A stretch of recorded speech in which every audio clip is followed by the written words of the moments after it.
It's time to open our eyes to a bright and promising future.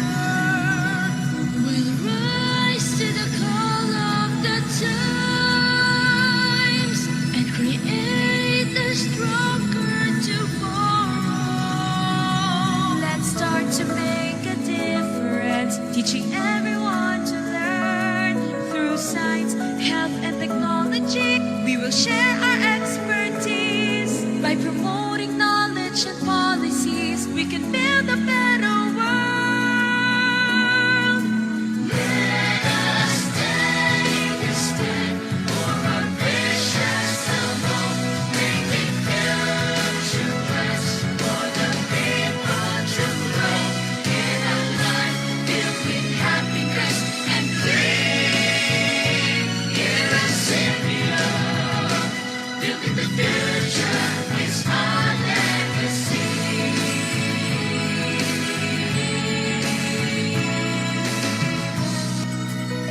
We'll achieve goals through partnership, creating opportunities. By working hand in hand, we can accomplish all our dreams for a better quality.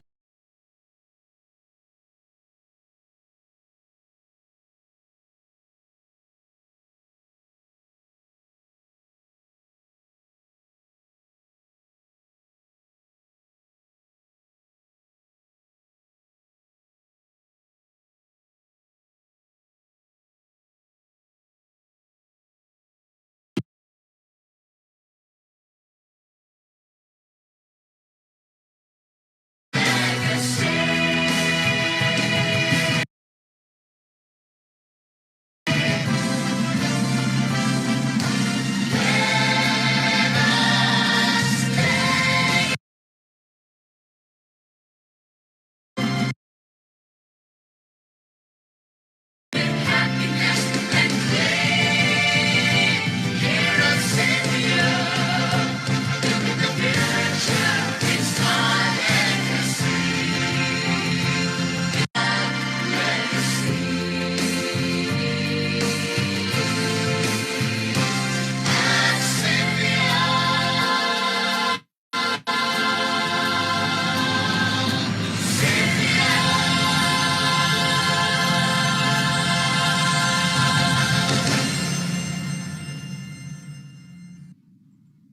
Thank you very much.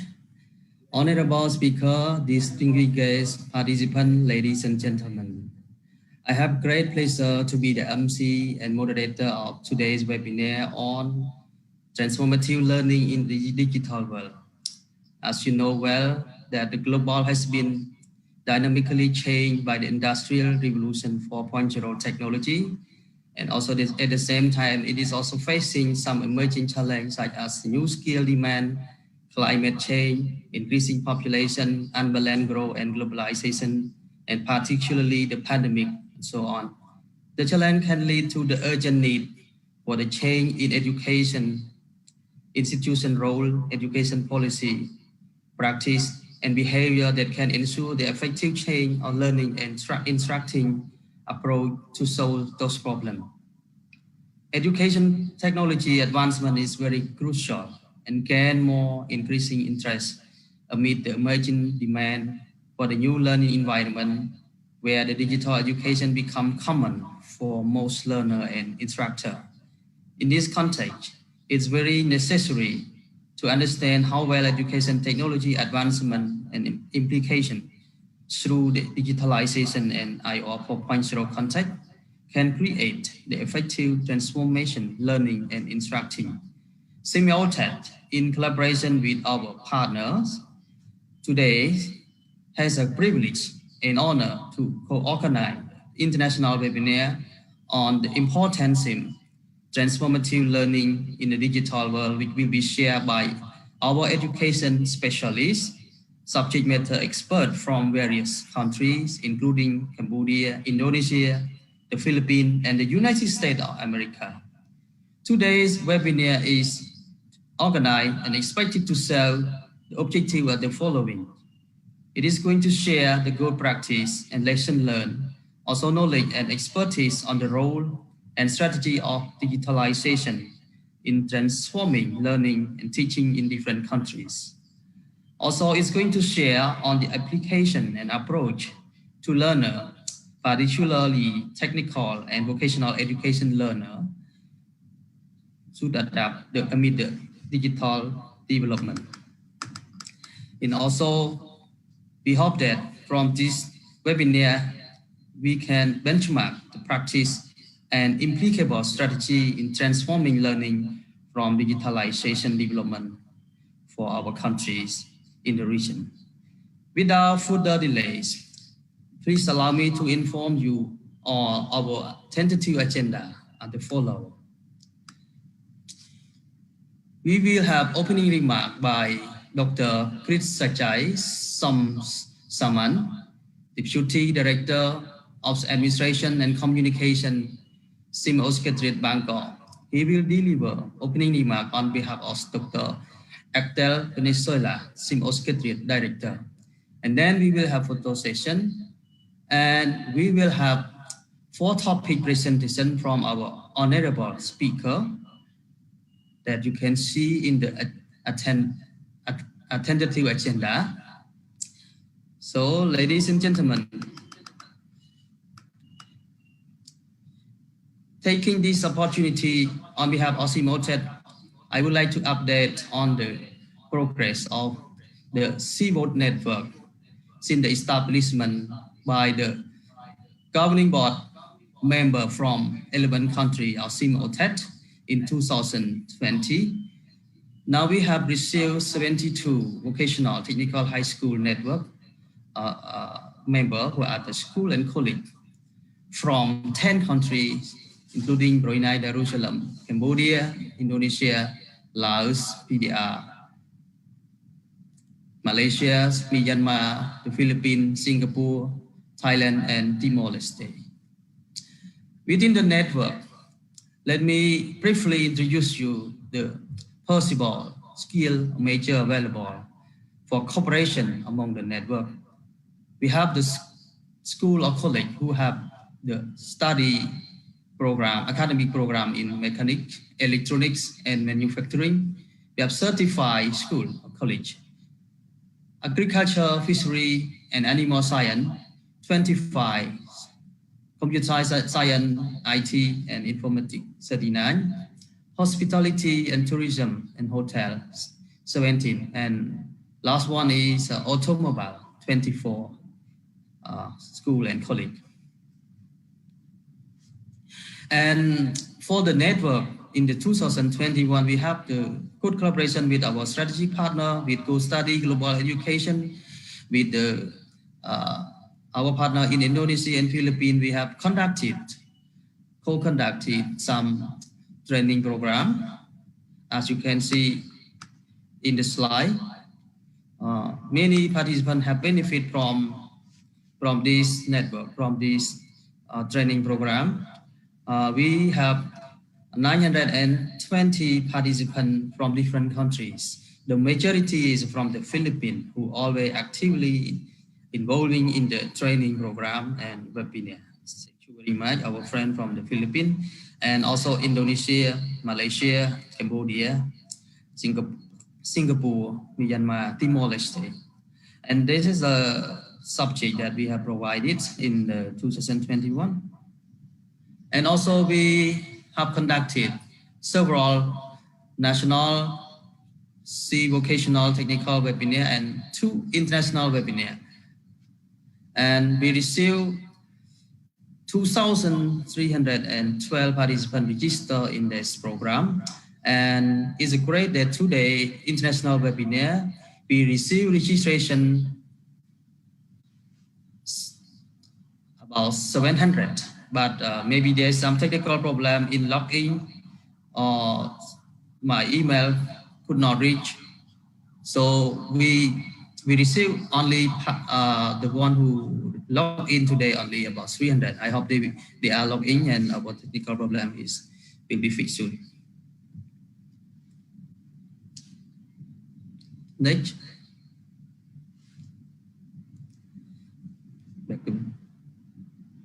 Okay, ladies and gentlemen, For your kind participation, may I remind you all that for those who join with us in the YouTube live stream or Facebook, during the session, if you have any question, please don't forget to type your question, raise your name, school name, and country. Cbo team will monitor your comment and select some question for speaker in appropriate time.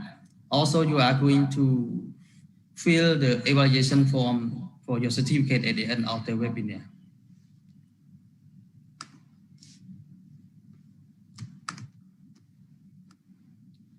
Ladies and gentlemen, let me move to our main agenda.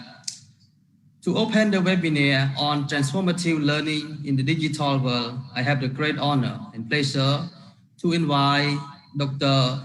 Krisachai Saman, Deputy Director, Administration and Communication of Cbo Secretariat, on behalf of Dr. Ektel, Director of Cbo Secretariat, to deliver opening remarks. Dr. Krisachai is the Deputy Director of Cbo Secretariat. He managed the digital transformation of Cbo Secretariat and strengthened the organization of its crisis response capability. Prior to joining Cbo Secretariat, he was the senior officer at ASEAN Secretariat in Jakarta, Indonesia, and the Director of Science Media Division at the National Science and Technology Development Agency in Bangkok, Thailand. He works on science communication and help bridging art and science together, resulting in a significant enhancement of public awareness of science and technology in Thailand. His production of science TV program titled The Title Scientist House brought his team a Mekhala Award for Best Animation Series, where he also served as a music composer and sound engineer. He was a supporter of Maker movement in Thailand, where he brought a world-renowned event Maker Fair to be hosted in Thailand from 2015 until 2020. So I know Dr. Krisachai is expertise in IT and media communication. Dr. Krisachai, may I please invite you to the stage and deliver your opening remark, and welcome. Dr. Song Hyung I, Center Director of Cbo Regional Center for Technical Education Development, Cbo TED. Honorable speakers and distinguished guests, ladies and gentlemen, a very good morning, good afternoon, and good evening to you all. It is a great pleasure for me to extend a cordial welcome to all of you on behalf of Cbo Secretariat and to pay tribute to the effort of Cbo TED in collaboration with various partners for organizing this international webinar on the importance and timely themes of transformative learning in the digital world. This webinar shall be very beneficial and serve as a good platform for education specialists and subject matter experts from various countries to share their knowledge, experience, and insight and discuss how learning and teaching process can be improved in the digital era.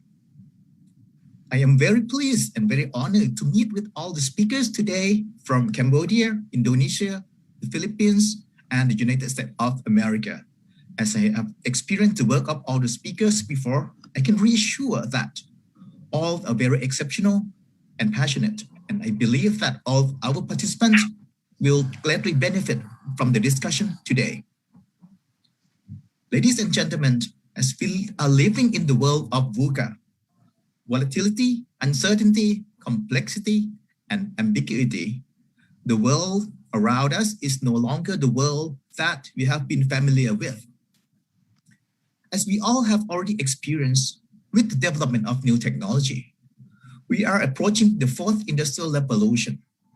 This movement creates challenges which is leading us to the urgent need for changes in education, institutions' role, policy and practice, as well as behavior of the learner and teachers. The transformation from traditional ways we have been familiar with toward the new and innovative approaches. However, while the world has been moving along with rapid technological advancements, the uncertainty kicks in by bringing COVID-19 pandemic to make all the effort struggles. Cbo, as an organization committed to leading, Cbo as an organization committed to lending Southeast Asian countries a hand to ensure that learnings go on despite school closure and lockdowns. We did not cease to work toward achieving our goal. Amidst travel restriction and various other challenges, we have been leading through learning using digital technology. We have hosted several webinars, conferences, and meetings online over the past months in an effort to achieve the goal we outlined in Cbo Strategic Plan 2021 to 2030. Well, early this year, we have hosted an important event called Cbo Congress 2021, which served as a platform for the policymakers, teachers, researchers, and educators to exchange the effective policy, fruitful teaching experience, and share new learning paradigms and practice in the digital age. We would like to highlight some outputs from Cbo Congress 2021, which are related to the theme of today's webinar. Let me share the presentation.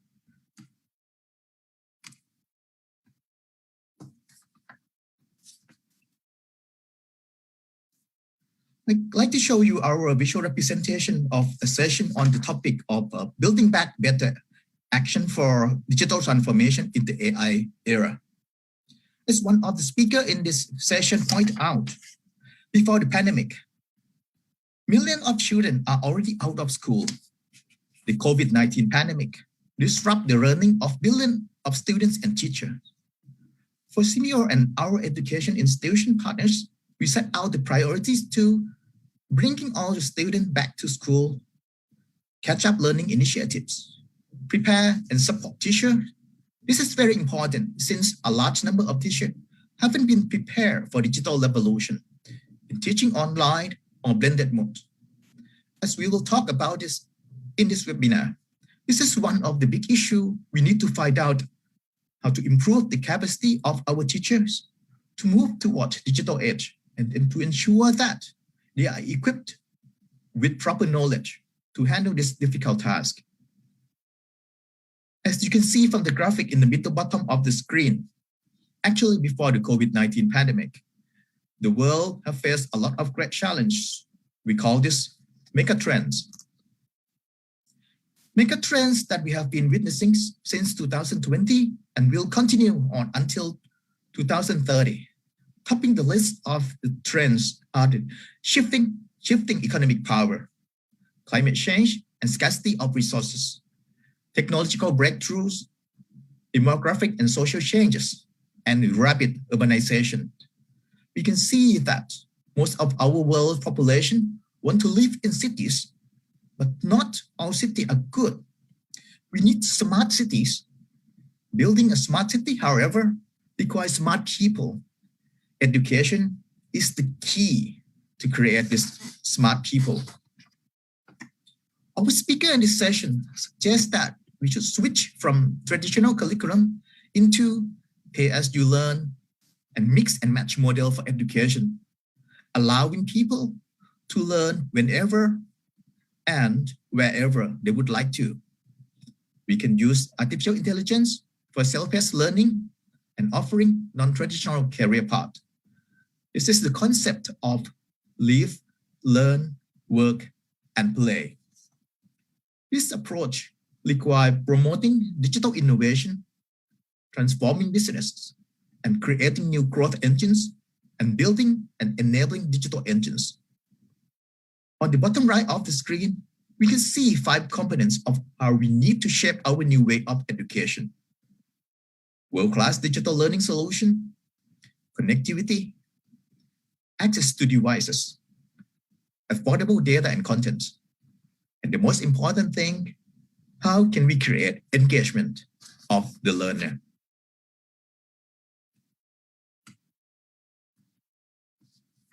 On the next slide,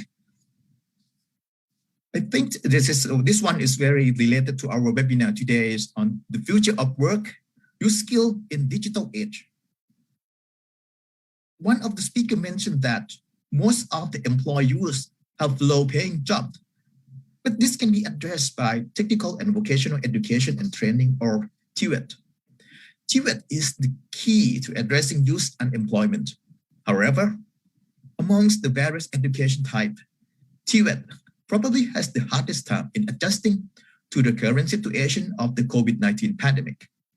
The reason is because many TVET skills need to be taught physically, which is not possible amid lockdowns. We need to digitalize to make TVET resilient. All challenges, digital or traditional, need to be addressed. One way to turn this goal into reality is through building alliance between institutions, government, businesses, as well as parents. Analyzing the labor market demand and competence requirement is also critical. Instead of changing TVET's image, we should strive to make it appealing to the digital natives, the young kids from this current generation. Building skill is the goal of TVET, and there are 4 key components which should be considered to improve the skill of today's student. Digital skill is the first one. Schools must embed digital skill into every part of their curricula. Second, schools and university must partner with industry to align education with existing and future work requirements. Third, educators need to focus more on soft skills to improve learners' creativity and emotional intelligence. And finally, students need to develop their computational thinking capabilities. Together, these 4 components, we also need to consider these are other 3 elements in our students: individual interest, individual skill set, and where the industry is moving. Another session in Cbo Congress, which is very related to this webinar, is the one which our Cbo TED director, Dr. Song Hyun Ait, was a moderator. This session is about post-COVID-19 pandemic reform and innovation, with the focus on TVET in the 4th industrial revolution. It is very interesting to realize that 75% of today's children will have jobs that not be created yet.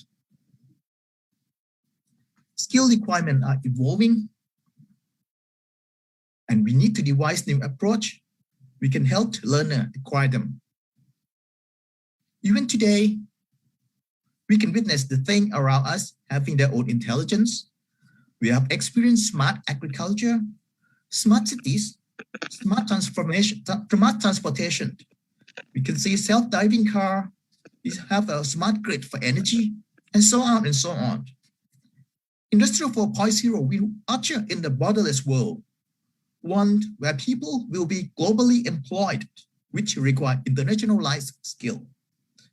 At present, however, there exist a huge skill gaps. It is time we impart knowledge online. Children need to be digitally and globally competent. Apart from those smart things around us, we also see some trends going on. Digital technology and automation are changing our economy and society. Conventional jobs with low productivities are replacing by robots and automation. New jobs are more technology-based. Anyone who is equipped with advanced technological skills are highly in demand with amazing and unbelievable salary. These are issues and challenges we are facing, and we'll need to think about a new way to educate our learners, especially for TVET education. Thanks to Dr. Song Hyun Ai as the moderator of this particular session in our Cbo Congress 2021, and as the director of our specialized center, Cbo TED.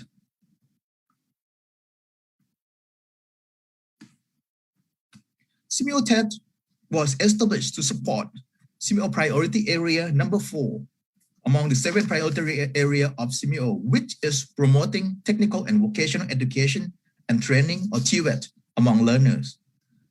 So this international webinar is perfectly suitable as the platform we can continue to discuss further beyond the issue we have pointed out during Cbo Congress 2021. The theme of this webinar on transformative learning in the digital world is very important and timely with the current situation of COVID-19 pandemic. Ladies and gentlemen, on this opportunity, I would like to thank Cbo TED for the arrangement of this international webinar with amazing program and great speakers. I wish you all the best for the successful and interesting event. I'm very much look forward to the discussion and exchange of views in this update webinar.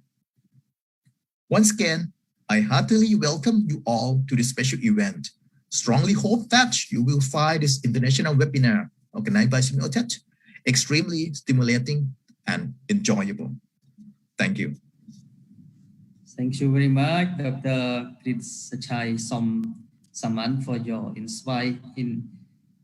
inspiring speech and also share some message from the Cbo Congress, the experience from Cbo Congress to our participants, especially the very important session related to Industrial Revolution 4.0 and digital learning, which is very related to today's webinar. The Cbo TED Center Director also contribute to the Cbo Congress as a moderator and speaker, and we have learned a lot from the experience and gain knowledge from the Cbo Congress. And congratulations, Cbo TED, for successful hosting this important event, Cbo Congress 2021. May you stay healthy and good luck, Dr. Sachai, and stay together here. Ladies and gentlemen, we would like to invite all of you to join us in the group photo session with Dr. Sachai. So please kindly turn on your cameras.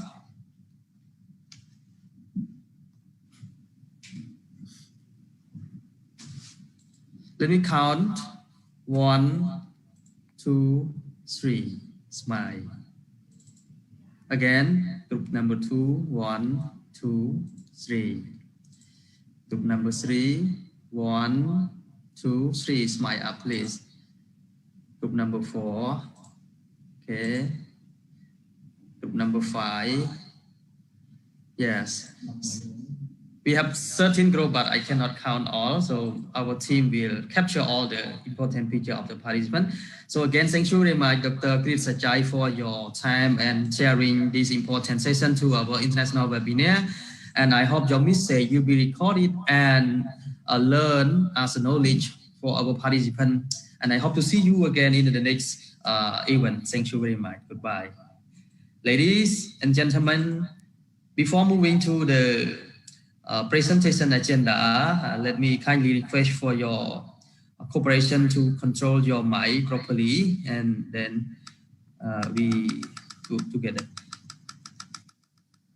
As today we have 4 honorable speakers, ladies and gentlemen, as I informed you earlier that we will have 4 different topics to be shared by our presenter, speaker from Cambodia, Indonesia, the Philippines, and the USA. Let me take the attention of Dr. Chieng Songwat. Are you here with me? Dr. Chieng Songwat, can you hear me? Yes, I hear you clearly. Thank you, thank you. So the first topic will be presented by Dr. Chieng Songwat, who is the teacher trainer at National Institute of Education. He will present on the important topic, the role of principle for transformative learning in the digital world. Dr. Chieng Songwat graduated from Mahidol University in Thailand in 2019 with a doctorate in education, specializing in education management international program. His dissertation has focused on the model of transformational leadership development for public high school principal in Phnom Penh city of Cambodia.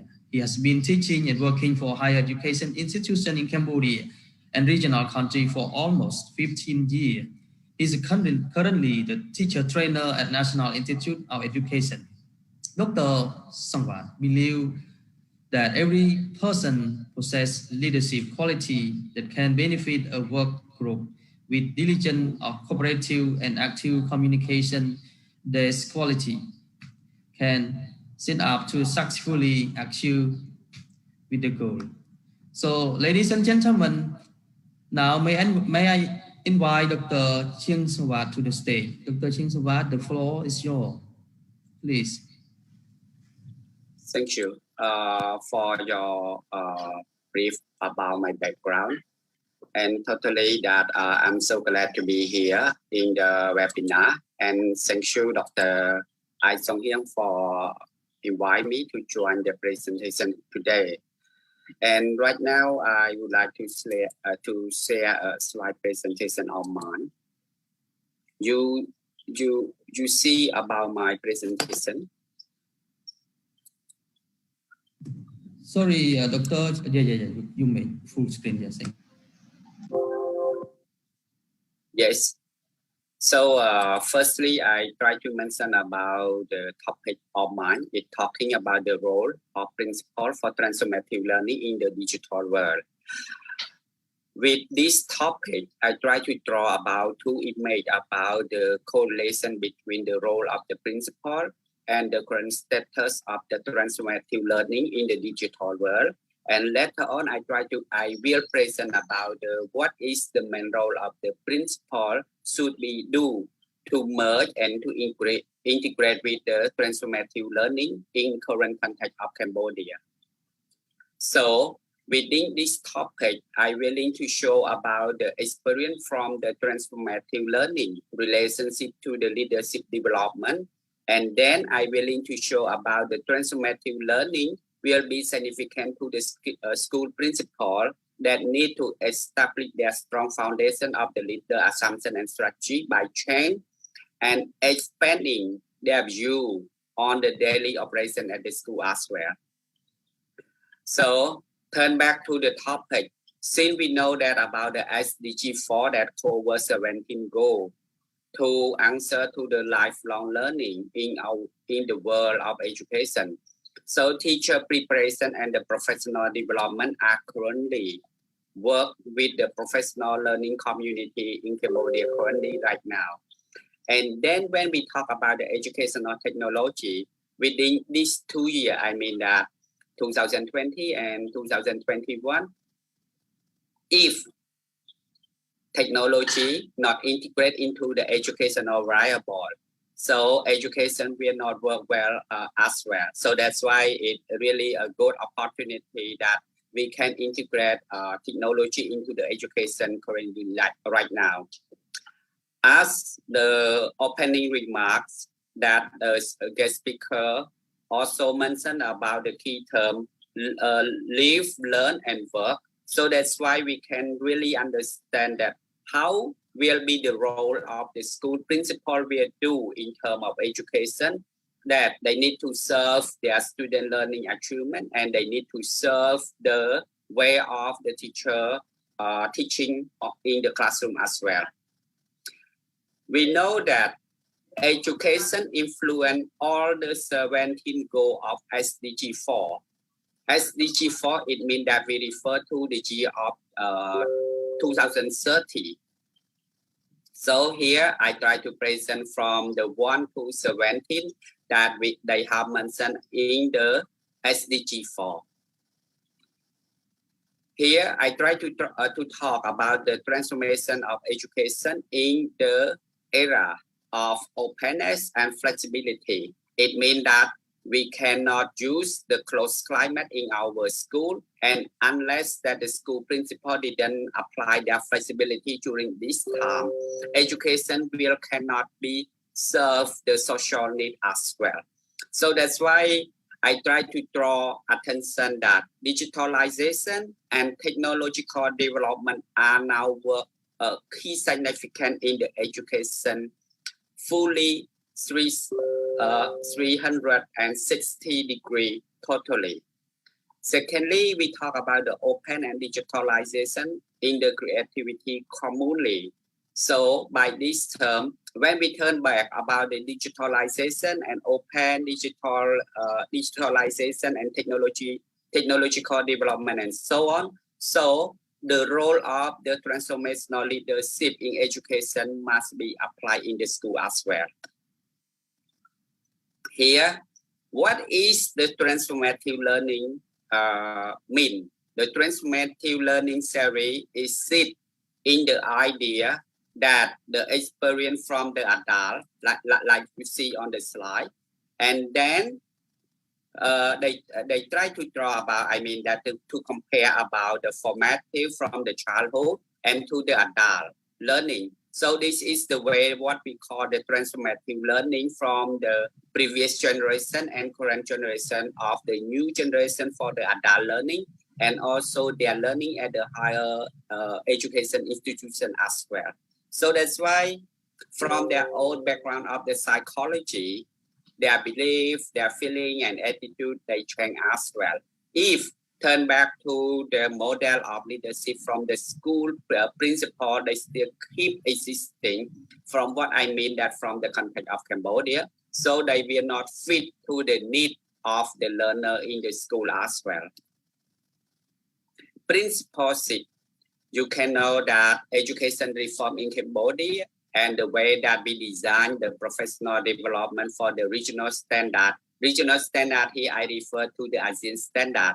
And the change in education. The change in education, there are two variables. I mean that the change of teaching methodology and the change of the style of the student learning in the classroom as well. So that's why Principal 6 have to prepare him or herself in the digital way, world on the school managing and leading. The need of the 21st century, the great impact technology have on personal and professional life as educator. So the role of principal of the transformational leader for transformative learning in digital era is must be applied in the education environment. There are 4 components here that I try to mention about the digital competent and digital learner. So the digital competent and digital learner, I try to present 4 areas that what the first one we talk the informational literacy, digital information management. When we talk about the digital information management, we refer to the specialized of the key term that we talk management information system from the school principal.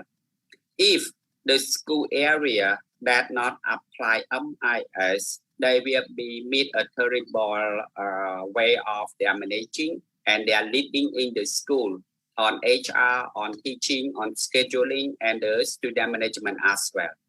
Secondly, we talk about the technological literacy. It means that ability to treat the data in the different format from the student assessment, student score, teacher performance, and their appraisal in the school, and another staff and another administration work as well. The third one, it means that I'm talking about the multimedia literacy. You know that when we talk about the multimedia, like we do on our Zoom right now, like we do in the Google Meet to serve the classroom, we have another social media that we can apply to keep our communication to each other. And the last one, we talk about the communicative literacy.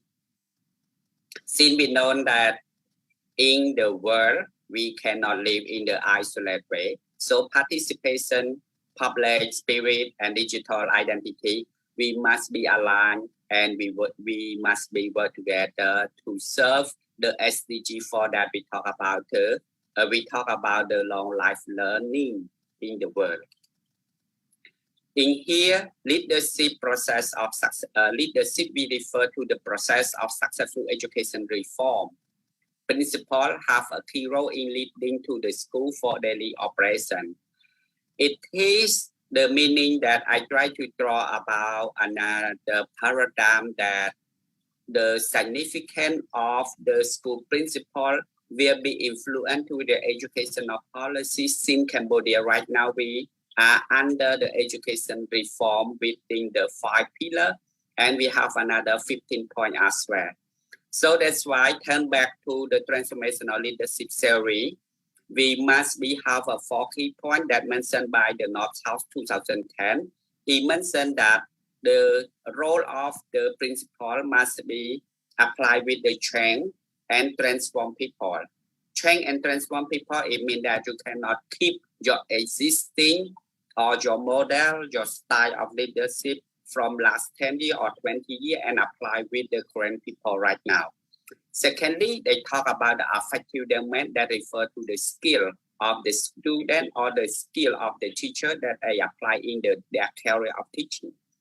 Follower development, it refers to the people around you, and you need to know about the environment or HR. You need to know about the physical of the school may need or may serve your client. The last one, visionary. You need to understand about the future goal or the target that you're willing to reach in the next future.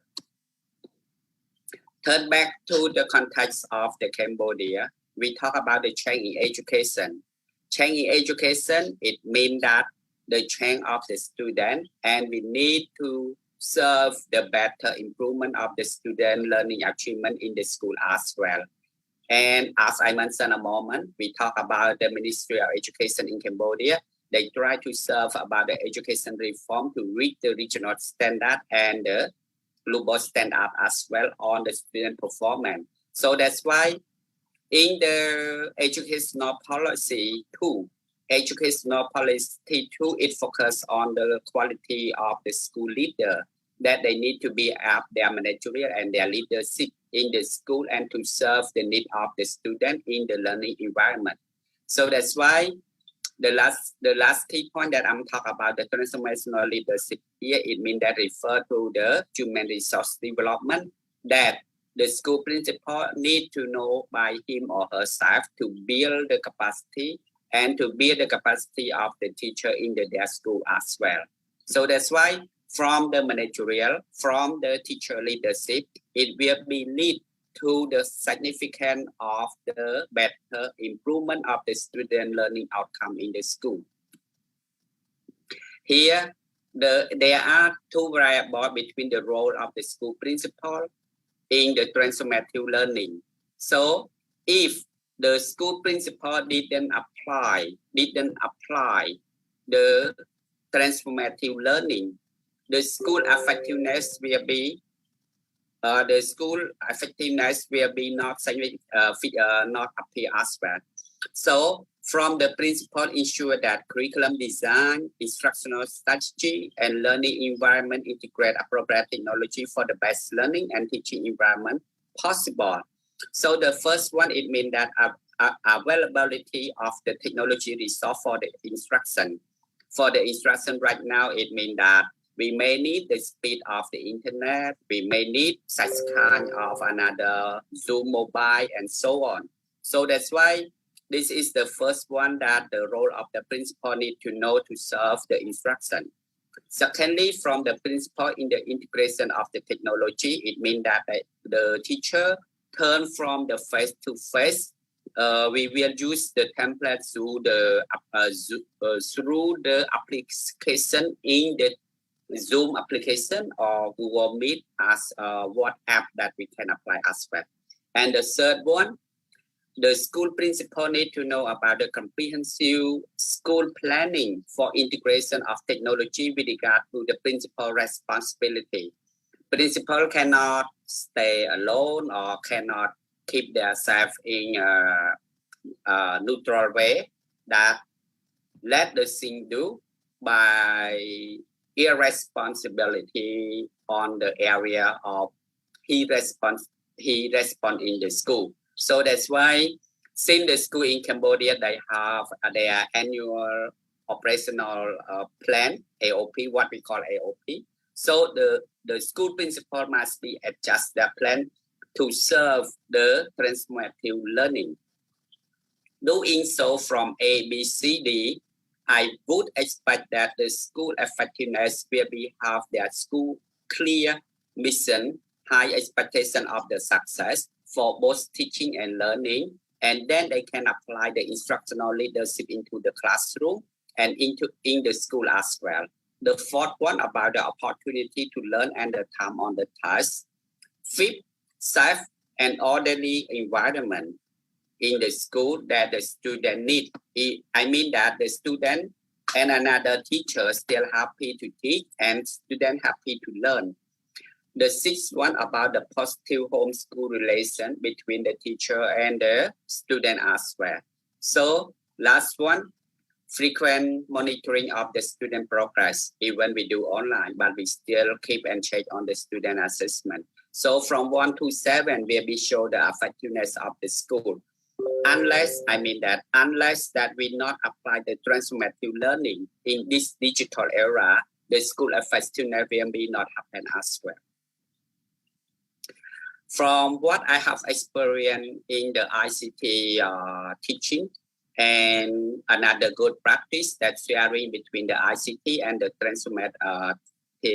transformational leadership, I would be share that the role of the school principal should be focused on the ICT structure and another school environment that we talk about the physical need of the technology as well.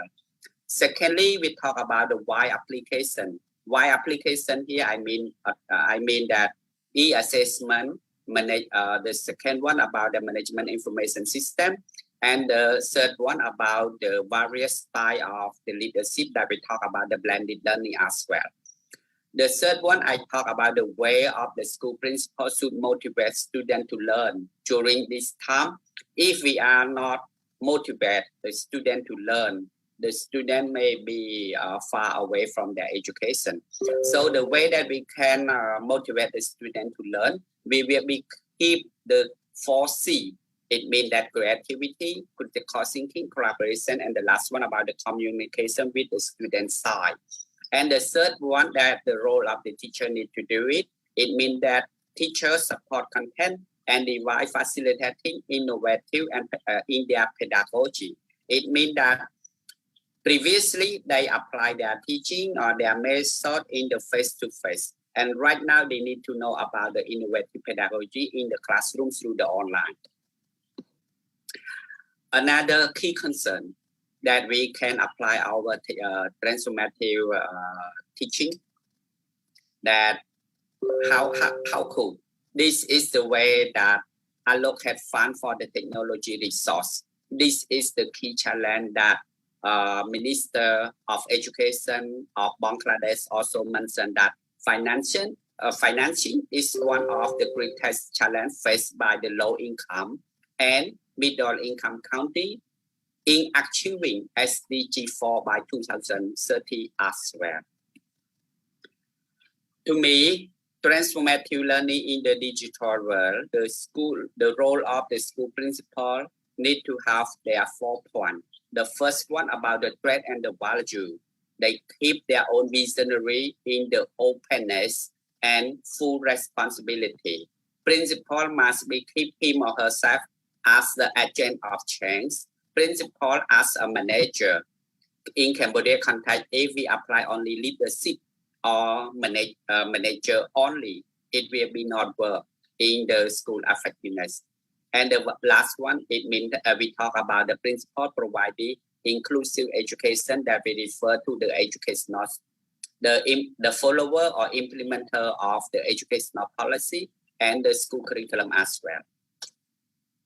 I come up with the conclusion that school are continue to challenge in the various form and preparing for the 21st century. And we need to serve in the ASEAN community, and we need to have a school achievement and the quality of learning and teaching. So school principal contribute more dynamic and how school leader can make change in leadership practice for day-to-day operation to serve the transformative learning through the school and the classroom environment as well.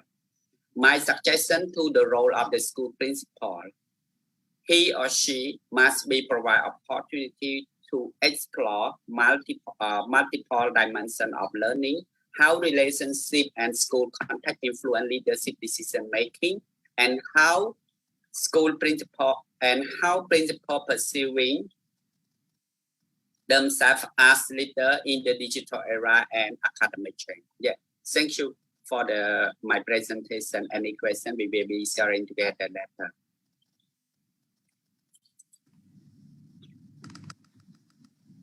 Thank you very much, Dr. Chiang Sangwat, for your great presentation and detailed role of the principal in the transformative era. You also share some key points that I can summarize for our participants.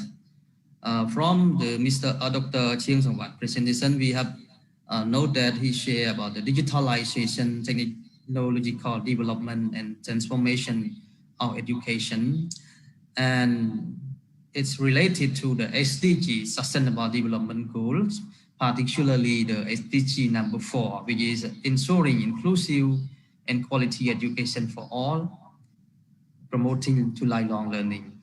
He mainly shared about the principalships, the role of principal. Yeah, the role of principal is very important for as a transformational leader in the digital era, especially the 21st century.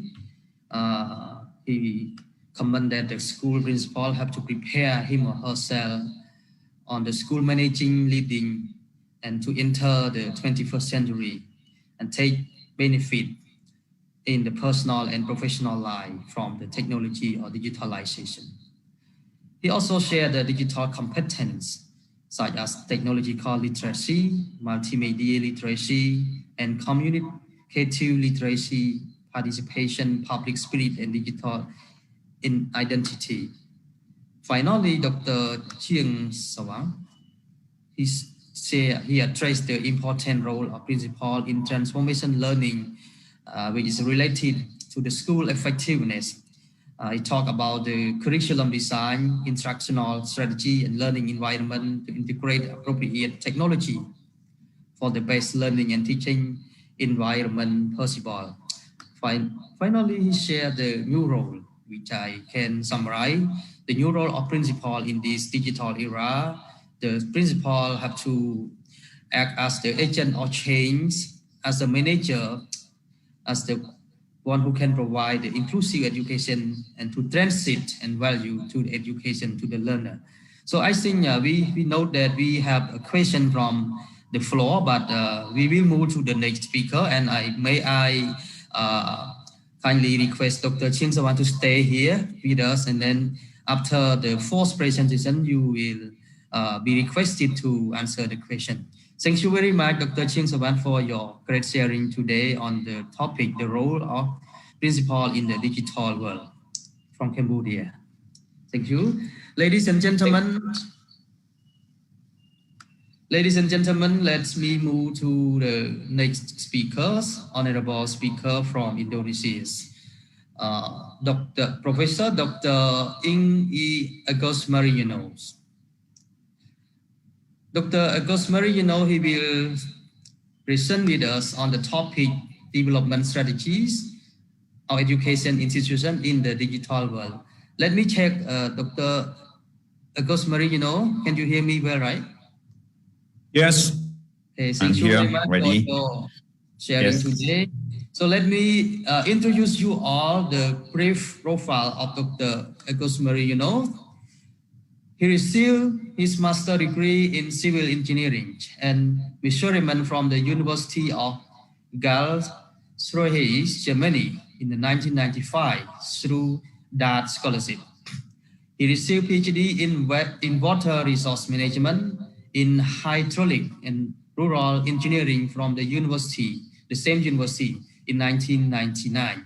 He also earned a postdoctoral degree in water resource management in hydraulic and rural engineering university, Karlsruhe, Germany in 2000. Dr. Agus Marino is currently served as the Dean of Vocational College, the University of Gajah Mada, UGM, Indonesia, since 2020. Prior to his current position, Dr. Agus has served in various important roles and important positions. He used to serve as the head of Senate of Vocational College University of Ganjas Mada, Indonesia. For 3 years, head of hydraulics, construction, and environmental engineering department of the Civil Engineering Applied Science University of Ganjas Mada. Dr. Agos' expected focus on the lecture is water resource management, environment, rainwater harvesting, river restoration, and mini and micro hydro power plant. He has also lectured on civil engineering, SVUGM, Magister Technology, and in various universities, especially at the Universitas Ganjas Mada for many years. Dr. Agos Mariano also used to serve as the Deputy Director of Cbo Congress Open and Distance Learning Center in Indonesia from 2011 to 2014. He is also the member of the research team on underground river in Yogyakarta cooperation between the Germany and Indonesia, and he was also the advisor of German Studies Center at the Universitas Ganjas Mada. Dr. Agos Mariano focus area of expertise is civil engineering on water resource management. He has published a number of articles in various national, regional, and international journals. He's published a study on resistance of island groups in the river in the journal Technique Sipil, ITB Bandung in 2011. The study on hydraulic jump over island surface in UMS Surakarta in 2010, and also he published the study result on the impact on land use changing on flood hydrocraft in Indonesian journal. He also co-published river asset management, hydraulic, morphologics, ecologics, and socio-cultural asset-based community in Cold River, Yogyakarta, Indonesia. And also many roles and responsibility that I could not briefly mention here now. So Dr. Agos Mariano, may I please invite you to the stage and share your session on the topic, development strategy of education institution in the digital world. Dr. Agos Mariano, the floor is yours, please. Thank you very much, Mr. Sharon. Could I share my presentations by myself because I have already edited? Please. First of all, I would like to express my thanks to Dr.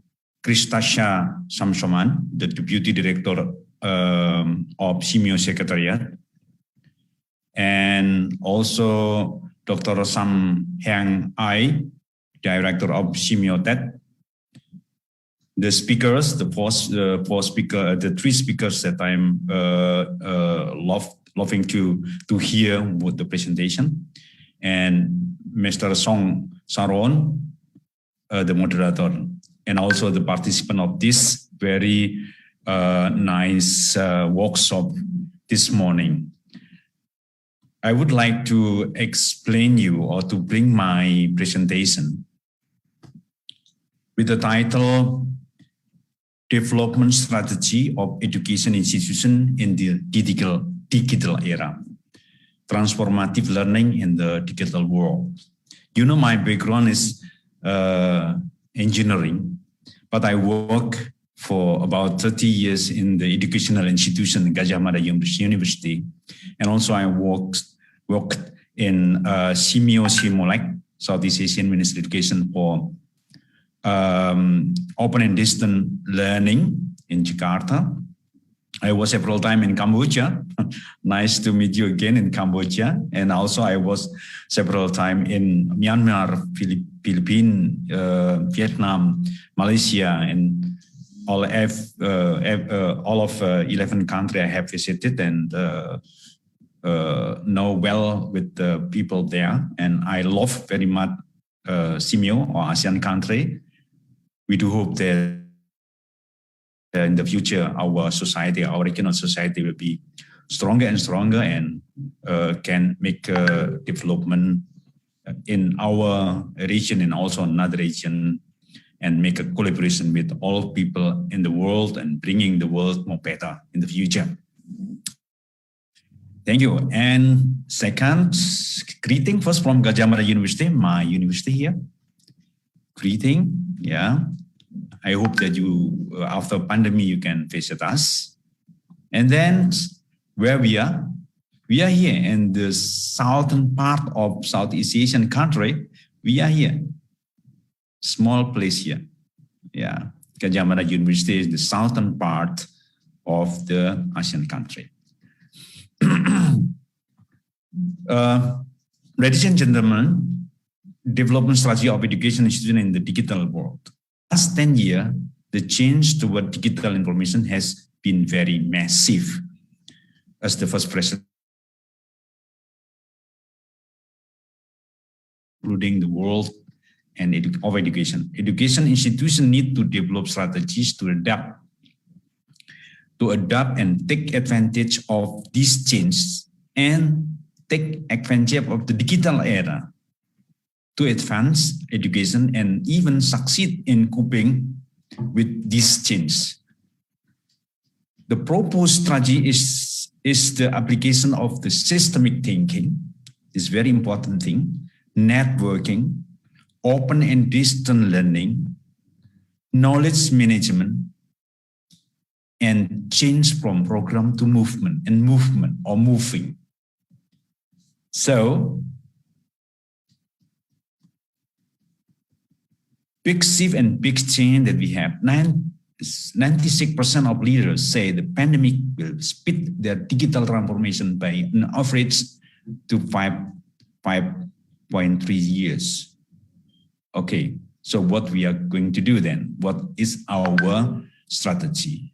Back again, the big shifting in education and also changing from closed to open source learning, conventional to digital content delivering, theory based only to theory practice project based learning, theory practice project based learning, yeah, centralized to decentralized education. Yeah, bilateral network and viral collaboration. So from a bilateral collaboration to network and viral collaboration in education. Viral is very important thing.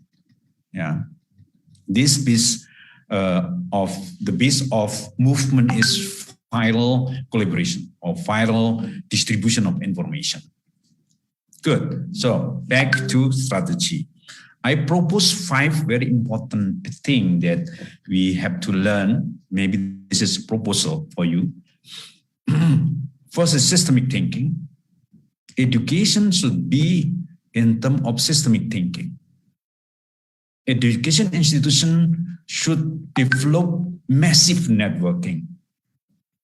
Education institutions should take care or give more financial in open and distant learning, more and more financial in open and distant learning. But don't forget to manage knowledge that we produce. Normally, we keep our knowledge in our cupboard, in our library, but we forget to manage the knowledge to make something happen in the reality. And then number 5 is movement or moving. We are in the era of movement today. Even we are work from home, but actually the information is moving like very fast. Yeah, from one element to other element, from one institution to the other institution, from people to people, from group to group, and so on. So the digital world today is support those 5 strategies. Only with digital world we can even coping the problem of education in the future. digital world. Yeah. Now, what is the meaning of systemic thinking? Systemic thinking first. If we face education for sustainable development, this is a systemic thinking concept. So it's very important to understand education before sustainable development education to education after we take the concept of education for sustainable development. Linking of thinking world and living world. Education was only thinking world.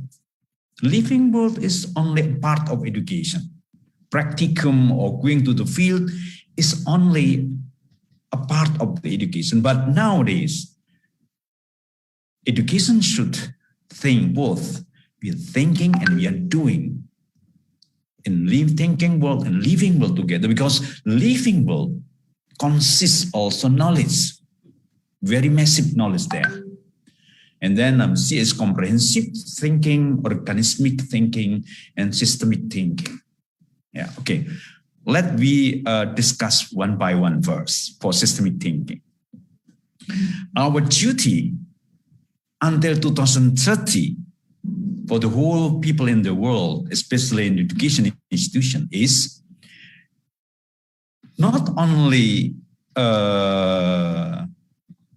task number 4 or goal number 4, increasing or quality of education. No, education has a task to minimize the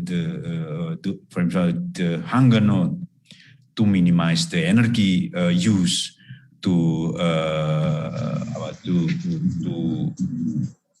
make the development standing, yeah, and so on and so on, to make a peace, to make a good life underwater, upper water, to make a peace, to make a network. This is education institutions work actually. So that means education is not only to bring people to understand, to bring to people to solve the problem, to change the problem from problem to solution. That way, our education has a kind of new paradigm, that education that we develop in every institution has impact to increase quality of social quality, economic quality, and ecology quality. 3 pillars of sustainable development. How to do that then? How to do that? So let's see this thing. Comprehensive, organismic, synthetic, and thinking living world. Thinking and living world together. So education institution should have network, not only with education institution or government. Education institution should have network with local government, province disaster resilient institution, private sector, NGOs, news, radio, TV, television, press, media people, and also public work, or ministerium in the government or in another country and so on. So comprehensive education touch to the whole life circle of people. So, and also local and international community. Yeah, community surrounding the education institution's location is very important to be touched by education institution in order to practice knowledge and what real happen in the society, in the community, for example. It's also from kindergarten until university. It's not only university task, but also kindergarten. Yeah, for example, the kindergarten can also solve the problem. Going out, take the garbage. This is very simple thing. Or plant trees, for example. This is part education that we have to solve together, to merge together. So the activities is not only education, but also research. So we have to educate our students to make research even from kindergarten. Appropriate research for them. And don't forget public services. It's also very important because the source of knowledge is not only teaching, but also bringing people to the real problem, even more effective than teaching them. Yeah, service, and don't forget to have a product. Every activity has a product, tangible or intangible product. And then business. Yeah, I give a star here with business. Maybe people say, what about business? Business is a kind of entrepreneurship that the students should understand how work is system. If you make a product, but you are not able to sell the product, that means you are not good in systemic thinking. So when the student make a products, for example, they have to learn how to sell the product to get the model, yeah, to get money for continuing making a product, something like that. So the student should go systematically, not only thinking but also living world, and face with the problem in the society near them. And using digital, it is very easy to explain students something before they actually going down really to the problem. They learn from internet, from everything they learn, and then they have to go to the reality. I'm afraid if the student only satisfy knowing something from the internet without going out to the reality, the education institution should try as smart as possible, as hard as possible, to bring thinking world and living world in the same level. Yeah, good. Okay.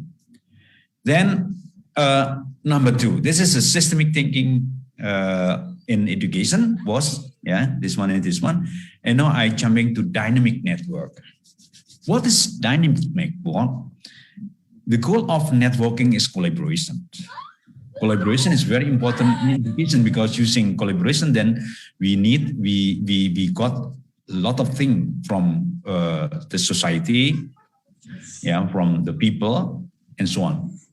In dynamic networking, first is personal networking. What is personal and institutional networking? Personal and institutional networking should be developed. Local network, national network, regional network, global network should be already developed. Network-based organization and network development and beneficiation. This is the key word for dynamic networking. Let's read one by one. What is dynamic networking? Is connecting each other to accelerate transformation in education.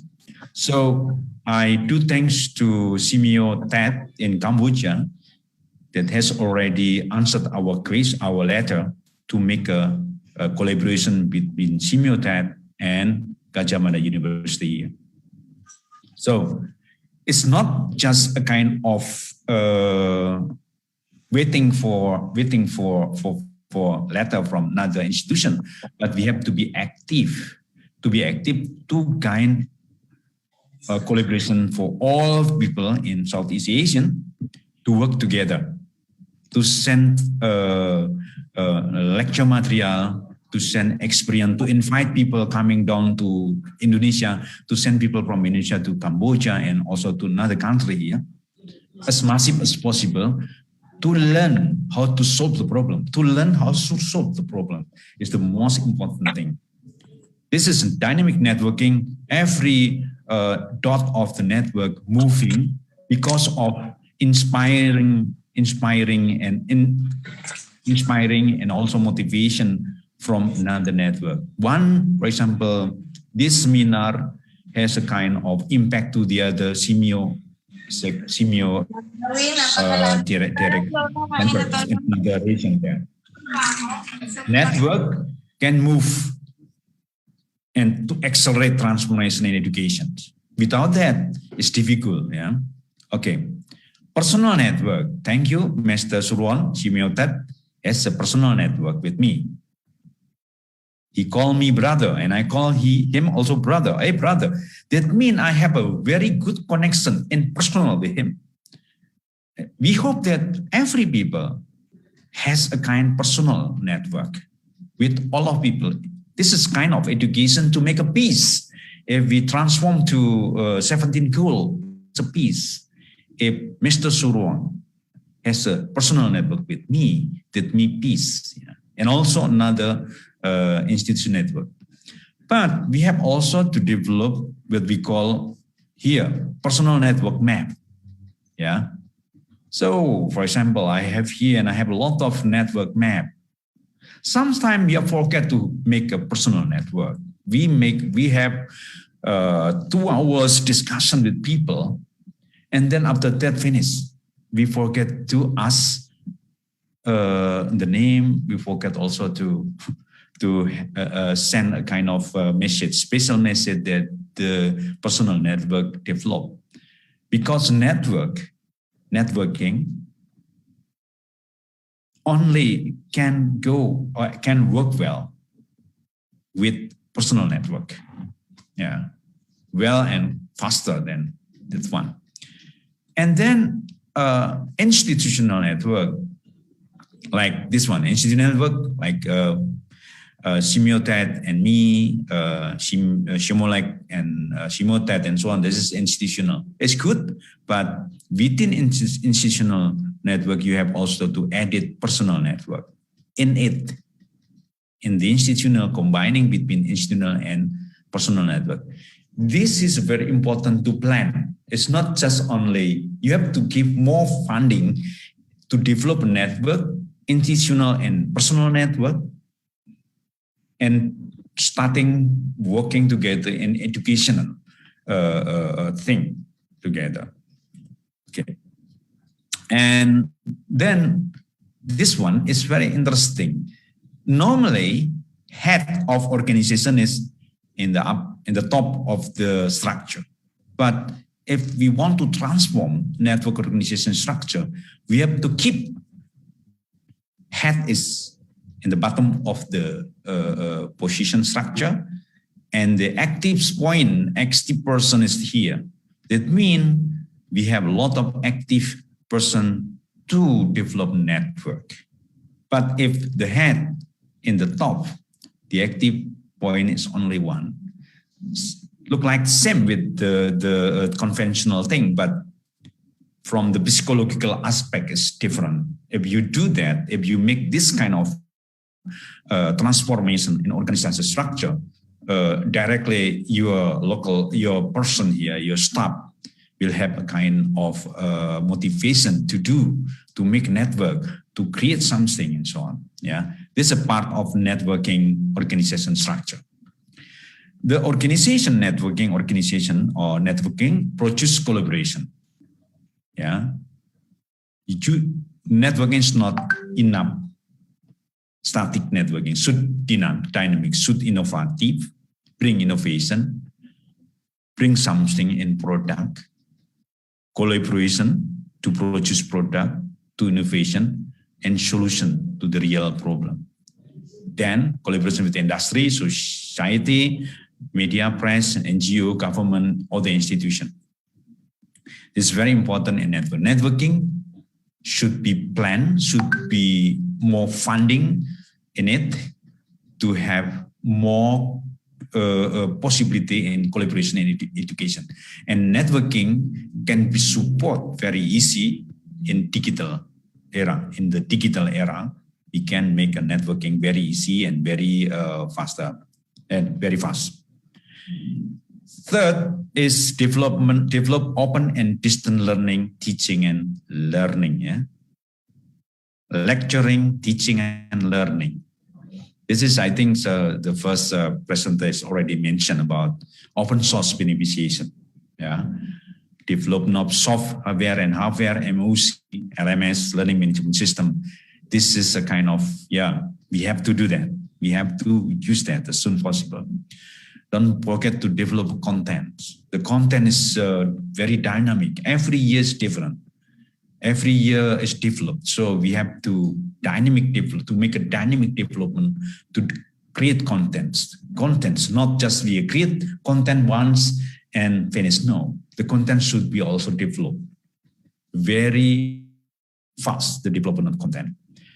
teaching collaboration. Yeah, so we would like to have a collaboration with Cambodia and also Vietnam and also Laos, Southeast Asian in teaching or lecturing. That please invite my lecture to be your lecture, and I will invite your lecture to my lecture, and we making team teaching. Yeah, so that my student will understand a lot about the problem in Vietnam, the problem in Laos, Cambodia, Myanmar, Malaysia, Singapore, and also the problem in East Timor and so on. So then we can then discuss between people to people, learn about that. Yeah. And develop massive program. Don't forget to make a program, because when I was in Siam Molek, yeah, we make a program, not only content development, collaboration, but we make a program for that, so that we really sure that our material, our content deliver to the people. It should be make a special program for that. And don't forget to active in social media, because society that we address for our education, they live in social media. So, okay, then we make a platform for our education, but don't forget to bring all of our content to social media, because they need for that. Yeah. So this is the open and distance learning using open source, WhatsApp, Skype, Facebook, Webex, Twitter, YouTube, Zoom, Instagram, and so on and so on. I think you already understand, but use it, because maybe you send one picture about the education transformation to solve the problem to thousands of people in the 1,000, 1% of the 1,000 of people, I mean 100, understand about that. It's education too. This you have already, distance learning. Yeah, open and distance learning. This is kind of management, yeah, knowledge management.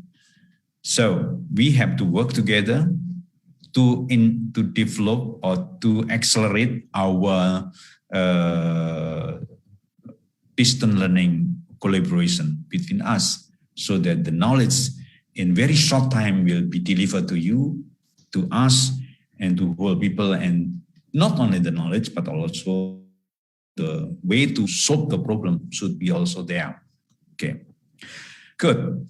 Number 4 is knowledge management. Almost finished. Yeah, development of process for creating knowledge. Yeah, so we have to develop how to create knowledge, applied knowledge.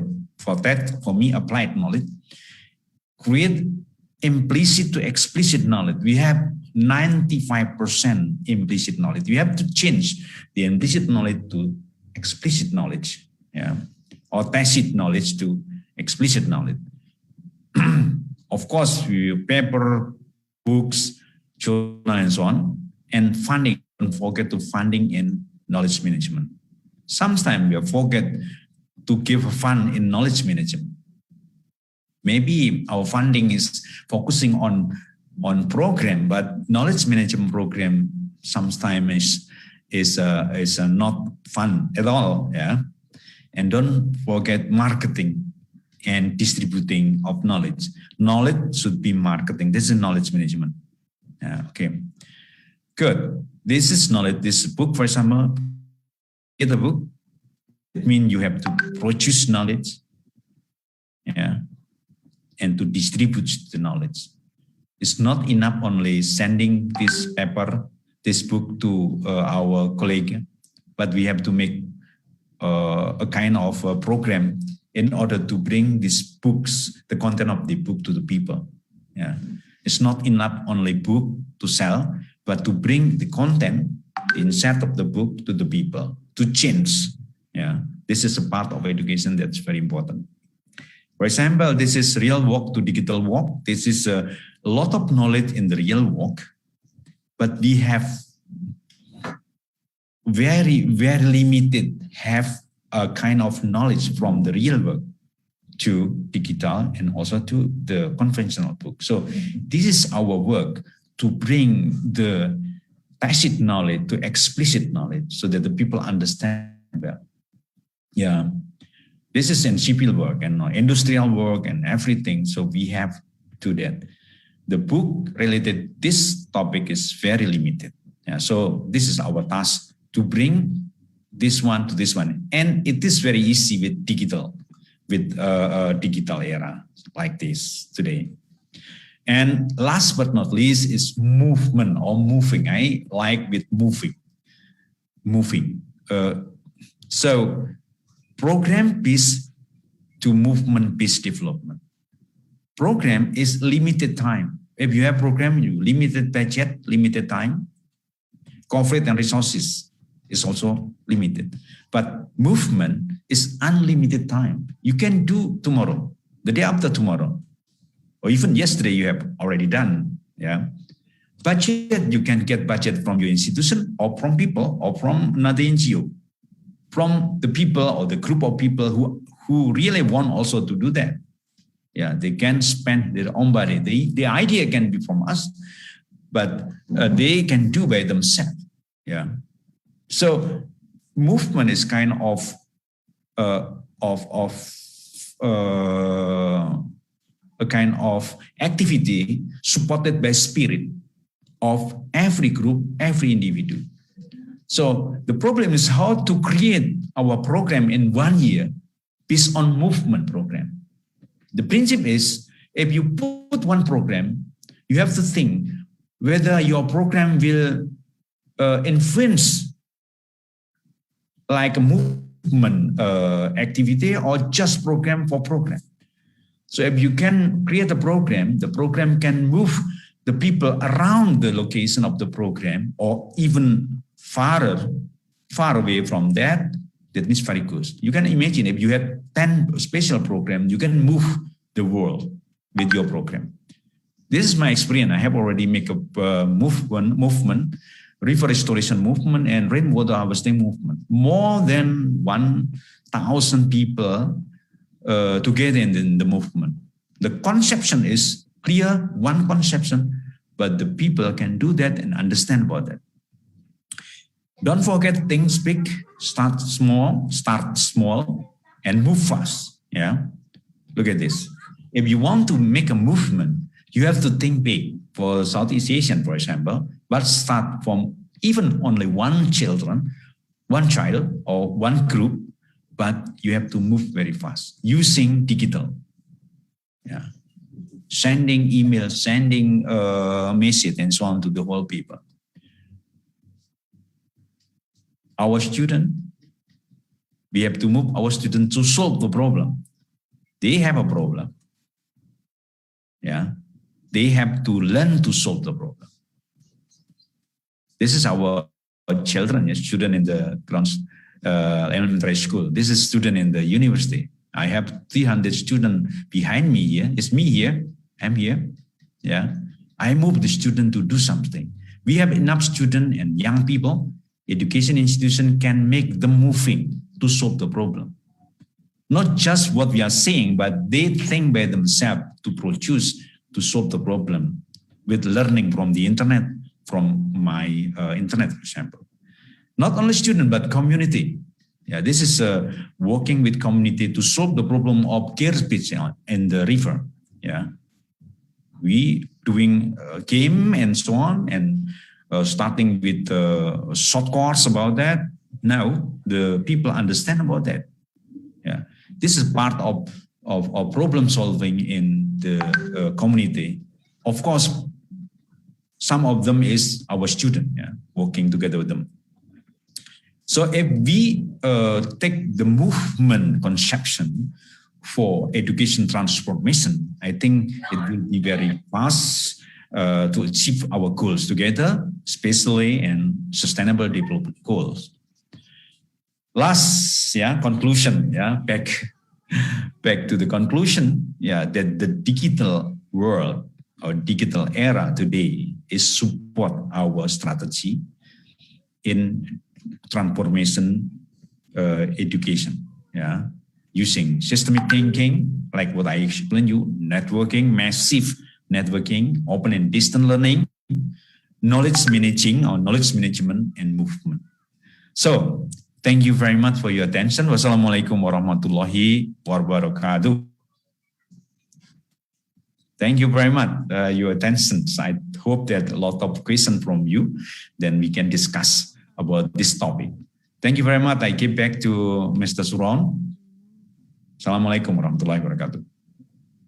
Thank you very much, Dr. Agos Marino, for your great presentation, sharing a lot of idea about the development strategy of education institution in the digital world. May I take this opportunity to summarize a few key points that he has shared with our webinar today. He has talked about the big shiftings, big changing in education. It's very important that we have to make the education close to open source of learning, conventional to digital content, theory-based to theory practice, and centralized to decentralized in education. And he shared about the systematic thinking, networking, open and distance learning, knowledge managing movement. Very important to make the education and digital world successful. Systematic thinking, he has very detailed explanation about sustainable development through education, linkage, thinking world, also comprehensive organism synthesis. Yeah, he talked about the SDG goals, which is very related to social, economic, and ecology.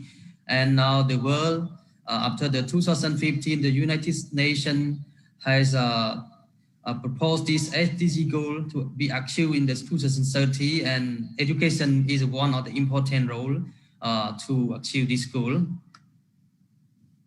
And Dr. Agos has talked about the activity which can rely to the achievement of the digitalization, education research, public service product. And he have mentioned about many very stakeholders, starting from local government, university, community, international, extra. Dynamic networking, he mentioned about the personal networking, institutional networking, and personal and institutional networking work very effective in expanding the education partnership or collaboration.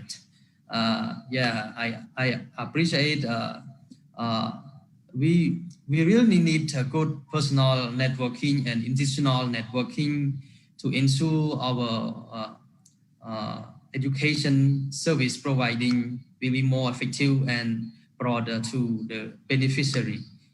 And yeah, he has mentioned a lot. And lastly, talk about the movement and community engagement, allow the student to practice their skill in solving the problem, which is very helpful and critical for the outcome of the student. In the 21st century, the student have to learn how to solve the problem, and they can improve their behavior capacity through the community engagement. So we appreciate the idea that movement program will be very good for every institution to engage the student with the community.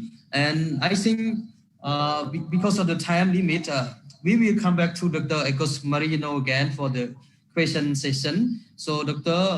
Agos, can you stay with us? And yeah, I can stay with you. Yeah, I stay. Question. So yeah.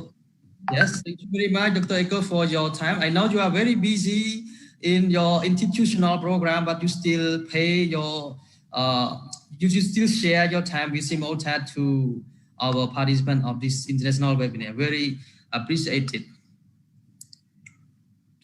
Ladies and gentlemen, let me move to the resource speaker from the Philippines. Let me check with Dr. Resita. Could you hear me, right? Can, loud and clear, sir. Yeah, thank you. Yes, Dr.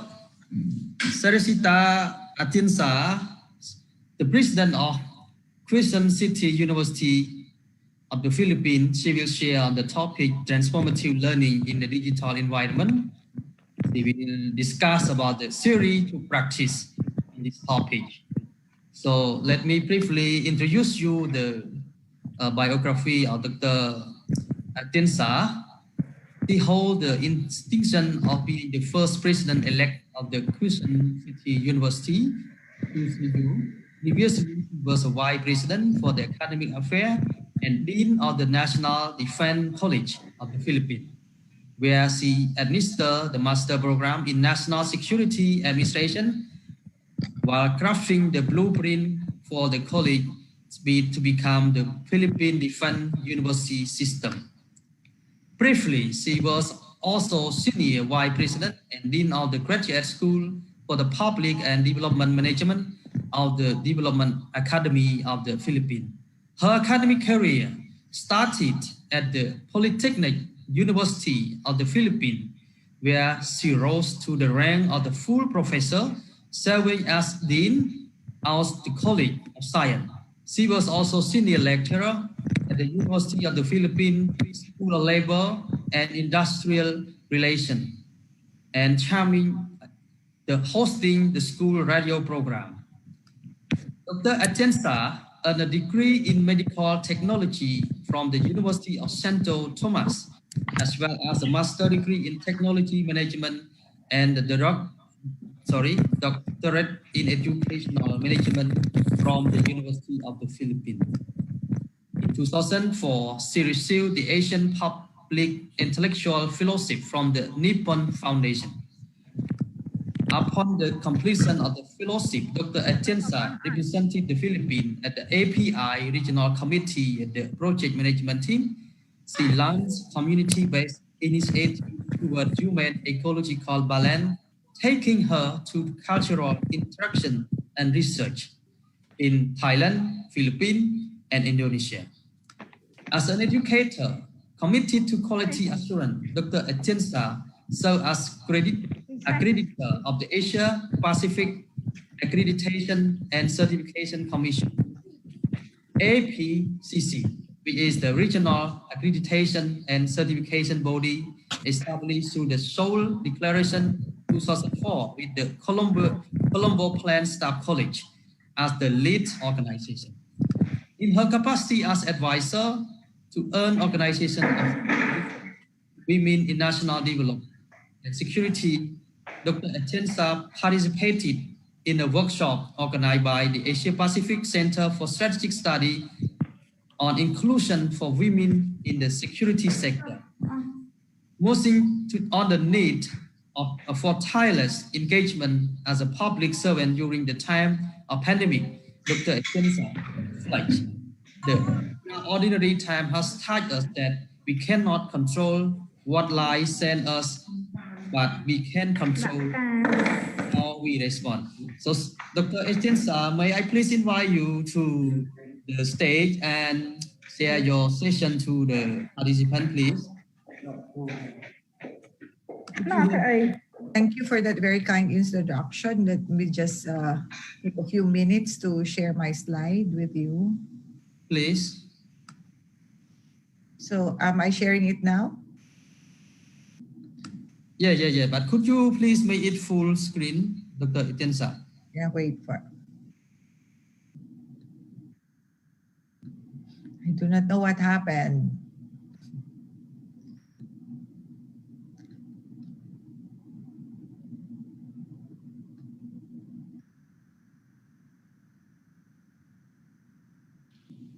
It's not yet full screen. I'm sorry. I'll do it again. I'm sorry. So share slide.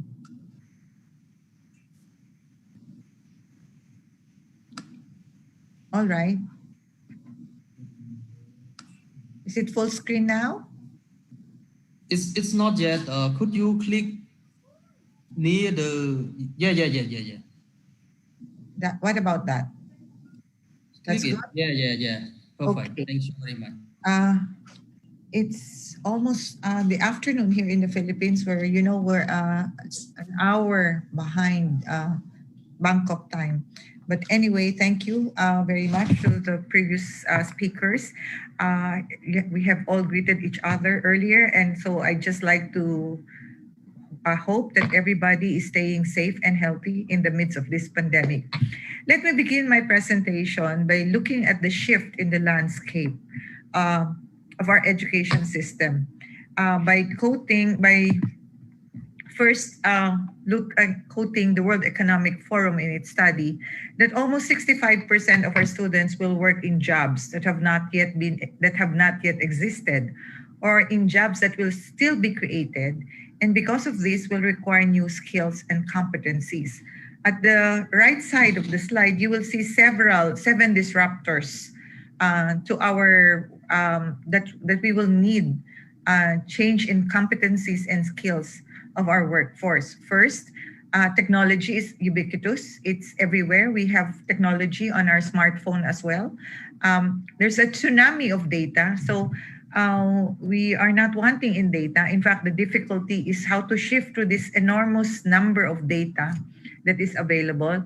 The projection is there will be 9 times more data. There were 9 times more data in the last 2 years. There's now a change in the nature of a career where we have a half-life of skills, meaning to say after 2.5 to 5 years, what we know as skills in our workplace could be rendered obsolete by the needs of the workplace. We see artificial intelligence, cognitive computing, robotics becoming affordable. There's an explosion in contingent work, especially now in the time of pandemic when some of us are working from home. There's telework, there's part-time work. There's even work sharing, where instead of displacing some individuals, we just say, we share the work. So paying 1 person, but 2 persons are actually working to share the salary because of our economic standstill. And there are, in fact, we see that 77% of work or job in China is going to be vulnerable to automation. 47%, a little less than half of the work in the US is actually going to be vulnerable to automation, to computerization, and 35% in the UK. So that's how these are disruptors. These are 7 disruptors of our times that have not really changed. And we have just seen it because of the pandemic. When from face-to-face work or face-to-face classes, we have converted to the online, to the digital spaces. All of these disruptors have been felt in our university systems and in our workplace. The challenge actually is to bring our students from point A, where point A is what they currently know, to point B, which is the course learning outcome. This could be overwhelming regardless of what we teach, whether it be in the collegiate or technical and vocational courses, simply because the path to transformation is not necessarily apparent. Our students, especially in technical and vocational education, must not only acquire information and develop skills, they must transform their approach to thinking and learning.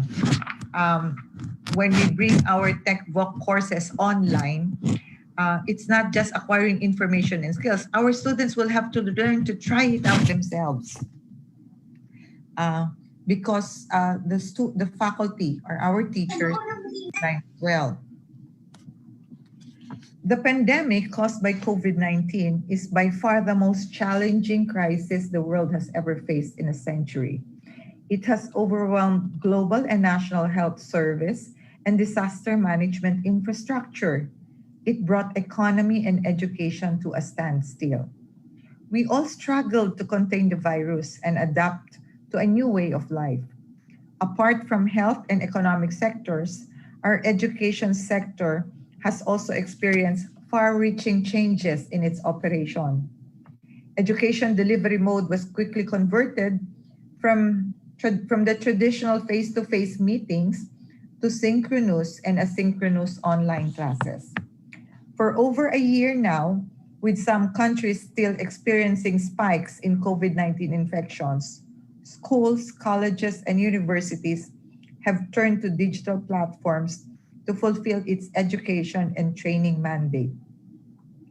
Governments and businesses have also gone digital in its process and operations. The evolution in the education sector is taking place at an accelerated pace as change leapfrog from the conventional places to digital spaces. Yesterday, June 8th, Christmas is in the Philippines. Christmas is the longest celebration. As soon as the months would end into Ber, like September, we celebrate Christmas. Yesterday, June 8th, we are barely 200 days away from Christmas Day, which is December 25. And yesterday, June 8th, we are 450 days already in quarantine. 450 days that our students have not come to our campuses, except for when we distributed the laptop that will support the computer laptops that will support their learning from home. And when we distributed pocket Wi-Fi for their internet connection. Except for those 2 days, our students have not been on campus because of community quarantine that is being implemented here in the Philippines. And we have converted all our classes into online classes. The transmissive mode of instruction as a theory, transformative learning is an act that individuals conduct in order to be more self-motivated, self-governing, rational, collaborative, and empathic. That individuals do not apply old ways to new learning situations. Instead, they find the need to acquire new perspectives towards something to understand the change in an event better. This is the theory, this is the transformative learning theory of Jacques Mezirow. This theory results in changes to viewpoints, expectations, and assumptions after a transformative learning experience or situation. There's a need. So in the traditional transmissive mode of instruction, our focus is on content delivery by instructors and assessments using standardized tests. And usually our students would just go through the motion of listening to our lectures, taking the exam with an end in view of getting good grades. Today, in transformative education, we say that there has to be a shift from instructor-led to a learning center approach that has been an essential part of our response to this change. There is a need for true transformation of student learning, of the students' learning. So I've mentioned this earlier, the framework of transformative learning. There are critical components of transformative learning. And the first critical component is critical reflection. Do we have the time, do we allow our students to reflect on what we have discussed in class? Critical reflection would be important because individuals need to think critically about their experiences, which in turn leads to a perspective transformation.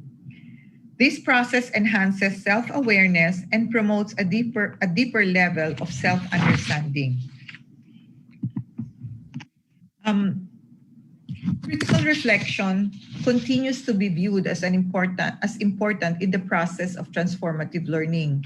The written assignments that you give that call for self-reflection on topics or views presented in readings, questions for reflection that will connect the students to their own life experiences in relation to the readings that you have assigned, so that they reach understanding of material to the clarification of their values and beliefs during class discussion.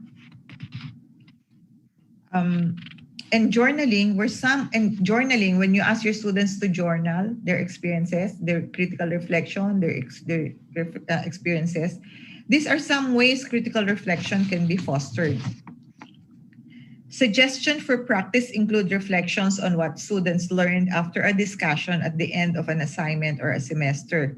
Tools for this can be blogs, Twitter shout-outs, and that will allow our students, opportunities for both reflection and discussion. The next component of transformative learning is rational disclosure. This component of transformative learning theory refers to the experiences that can bring about transformative learning. Essentially, it is presented in the theory of Meserov under a form of discussion with other people that focuses on personal and socially held beliefs and assumptions, which are conducted in a logical and rational manner so that our students are able to pinpoint their biases, their blind spots, which will allow them to pinpoint incongruencies so that they can consciously address them. Trusting relationships online are also cited as important in the transformative learning process. This is according to Myers in his research.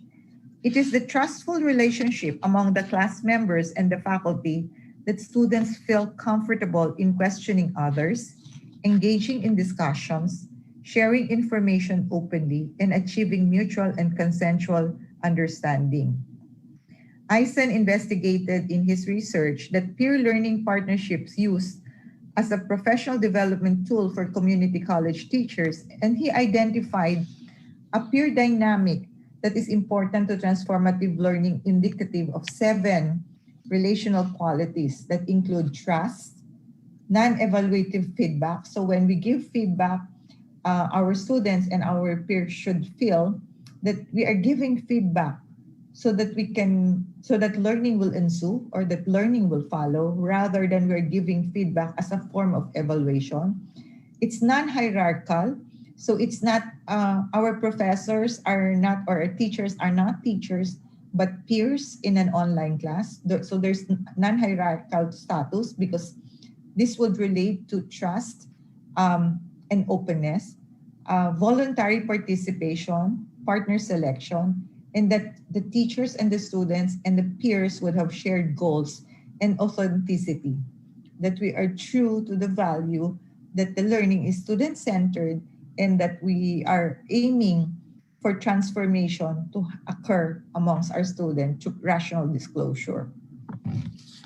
Mayers, in his research, described how faculty can extend transformative pedagogy into the area of online instruction, where many find the environment is more collegial and informal than the face-to-face classroom. So in a research by Myers, he is actually saying that our students feel more relaxed in online instruction. It's collegial and more informal than a face-to-face class. He found that students often feel a greater willingness to disclose information like their personal beliefs, the experiences online, perhaps because of the level of anonymity afforded by technology, especially since you can just close your camera and you can just put your picture on while you're asking questions or while you're making comments or while you're sharing experiences. This sharing and sense of community supports transformative pedagogy. I'm sure our faculty members have been doing this just to reinforce that these are suggestions for fostering a sense of community in our online classes. When you include your initial personal introductions, posting of photographs, answering questions. Usually when you post photographs and you tell and you say a story about that photograph or a story of your experience, tie it up with your own experience, that can actually foster a sense of community with the students. Video or audio welcome messages from the professor. Students reported that hearing professor's voice helps to comfort them, develops a sense of closeness, and results in their being more willing to ask questions. We can also make use of synchronous chat rooms, in the chat box, or video and audio conferences and comments from faculty that are mentioned as helpful in building relationships and a sense of community. Discourse with another is an essential element of transformative learning. The online environment may be particularly beneficial for discourse since students can present opinions or make comments without being interrupted by others. Many feel more comfortable speaking in an online class. The discussion threads in your chat box, where students post their answers to questions posed by the faculty, is but one form of discourse. Discourse arises in the back and forth questioning of faculty and peer class members, not only of the meaning of the postings, but also of the assumptions behind these comments. In addition to this discussion trends, synchronous chat rooms, audio or texting can be utilized for discussion. We will be surprised that our students are so far advanced into other forms of communication via social media. The third component of transformative learning is the centrality of experience. In the last component of Meserov's transformative learning theory, such experiences would include what people do, what they believe in, what they can put up with, the way they react to certain situations, what they would be willing to suffer for, and moreover, their desires, perspectives, dream, and faith. While we were still discovering the nature of support in online environment, there is evidence to indicate that support of students foster the transformative process. In the research conducted by Mayers, however, he reported that support in an online class can be built by validating, reinforcing the contributions of students through frequent feedback or comments that demonstrates that the faculty is available and accessible. So we do not make feedback to evaluate, we give feedback to show our students that we can be reached, that we can help, or that we're willing to help. Syllabi describing expectations for a supportive and civil classroom set the stage for mutual respect, tolerance for differences, and openness to new ideas and opinions. Support can also be found from fellow class members who share similar experiences, relate to the experience, or share a similar view or belief on a topic. In practice, transformative learning is defined as teaching and learning that advocates active engagement of students in the learning process and a conscious effort by the educator, by us teachers, to help learners transform their knowledge, skills, and values to higher levels of understanding. When students are actively engaged, they begin to think deeper about the activities or tasks that they are working on. They begin to make sense of what they are learning, connect the dots, and see the big picture. As the previous speaker has said, we have to develop systems thinking in our students. Evidence of this is when students are able to simplify complex concepts, explain ideas clearly, and ask good questions. Students who are thinking deeper begin to ask why, how, and what if questions. Once this level is reached by the student, the importance on grades has shifted to the importance of seeking answers and understanding content better. This is when students will engage in self-learning to search for answers from multiple sources. The web, experts may ask other experts, look at books, journals, and so forth. And through the incorporation of new information, they begin to rephrase their view of the world and their role in the world. Once the students reach a stream of aha moments, ding, they're open, they are now on the path to transformation.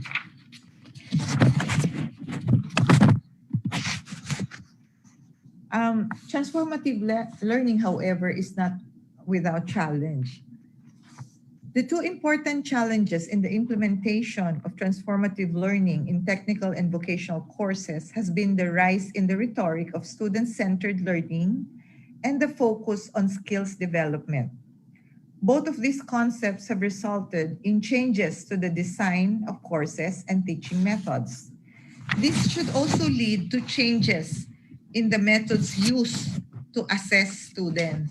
We must not forget that when we create syllabi for our courses and we put content, the assessment must also be there. The manner of assessing must also be there.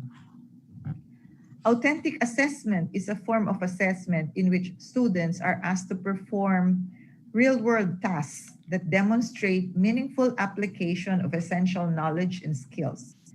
Using authentic assessment as a strategy to designing and implementing courses encourages the integration of teaching, learning, and assessing. Azim and Khan considers teaching, learning, and assessment as an ongoing process, and it is intertwined and all are happening at the same time. So it's integrative teaching, learning, and assessing, and that they strongly influence each other.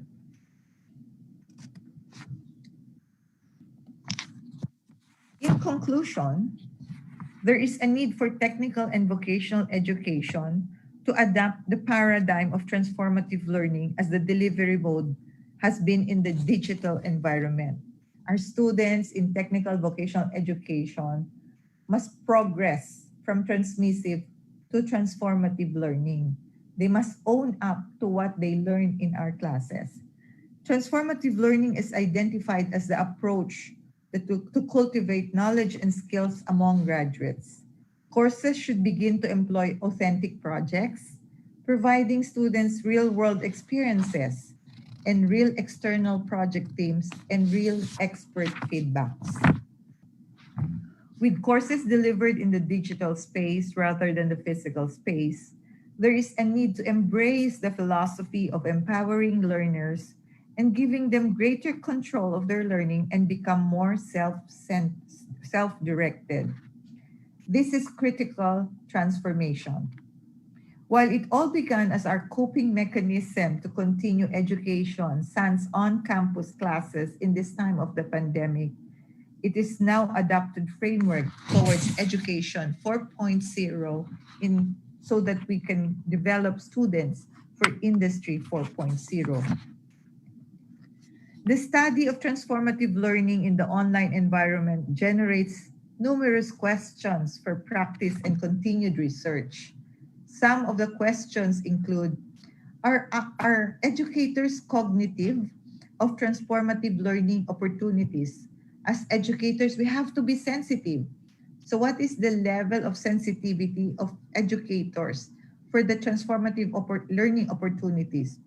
Or are we teaching only content? 2, what can educators do to generate a climate that is conducive to transformative learning? Third question, with the advent of technological means, what can we use to foster disorienting dilemmas, critical reflection, disclosure, and action? Fourth, should we place boundaries around the use of technology? Can it inhibit learning? 5, are educators, 5, since there is an affective side to transformative learning experiences, do we place ourselves, the student, or our institutions at risk in any way when transformative learning occurs? 6, what is the impact in the classroom if a student experiences transformative learning? Can you imagine your class, all of your students saying, aha, and how happily noisy the class with that thing and aha moment? And should this transformative experience be shared with other students?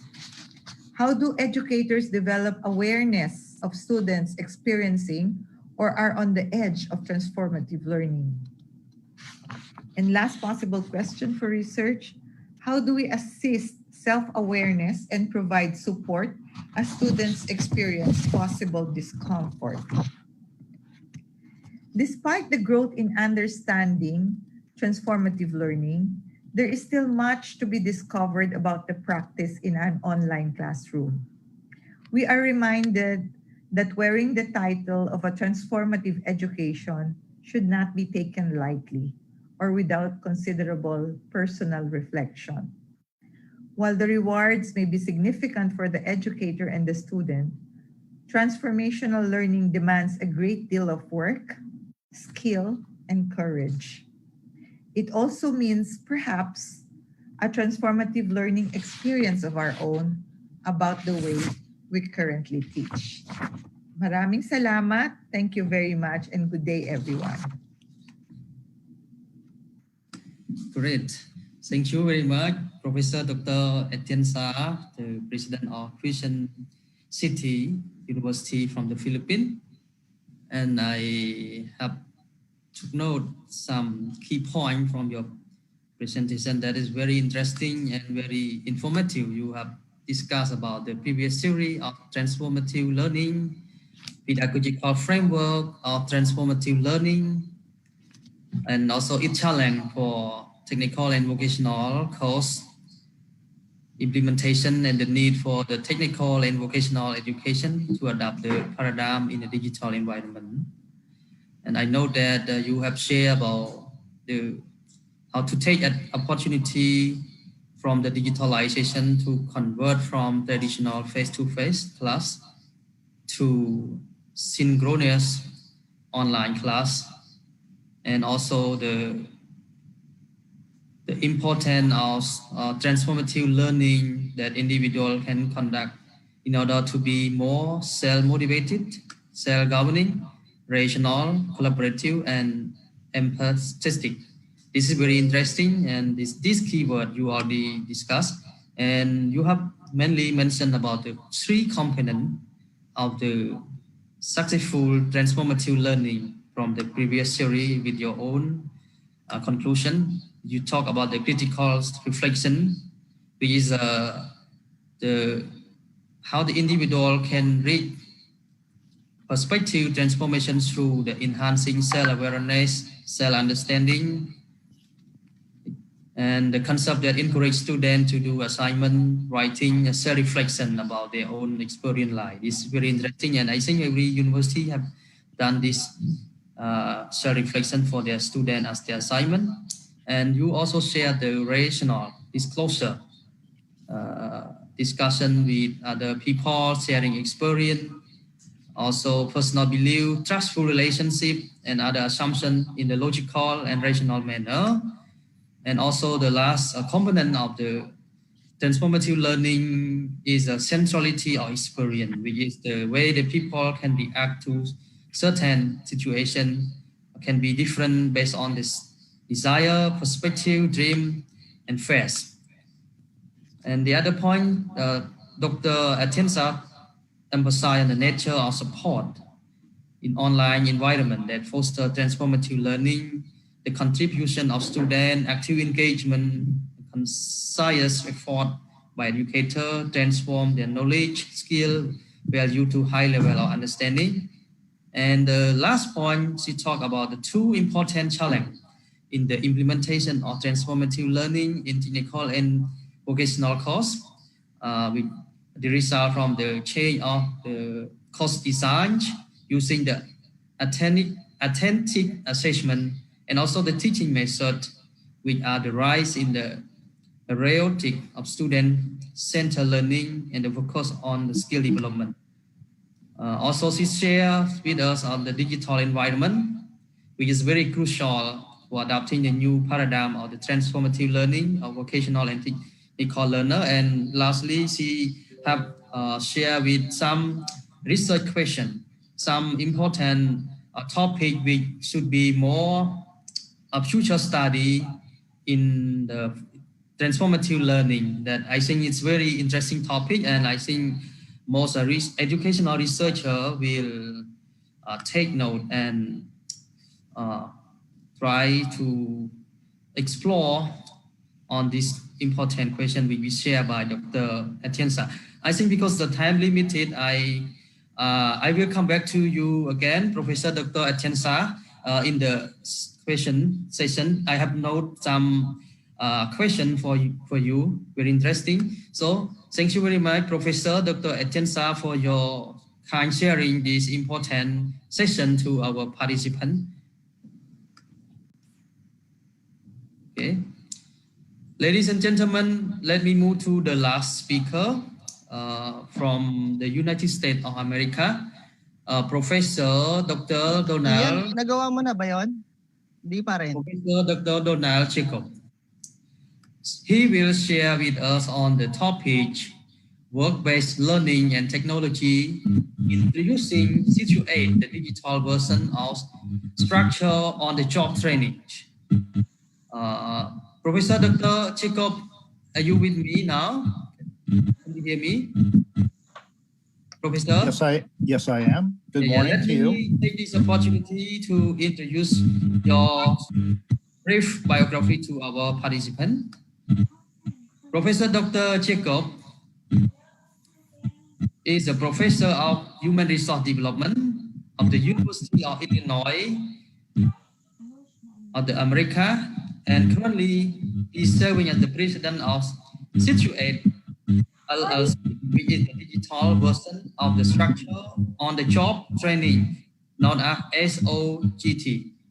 As a professor, Ron has taught a wide range of graduate level courses on HRD, including research, strategy, HRD, work analysis, and consulting in organization. Professor Ron has also over 100 journals, articles, and book chapters, and has also edited 6 books that address a range of topics in human resource and workforce development. He is an emeritus professor of workforce development and education at the Ohio State University. In 1994, Professor Ron received the Instructional Technology Research Award from the American Society for Training and Development. In 1995, the Academy of Human Resource Development honored Ron for his scholarly contribution to the human resource development field. And I think he has many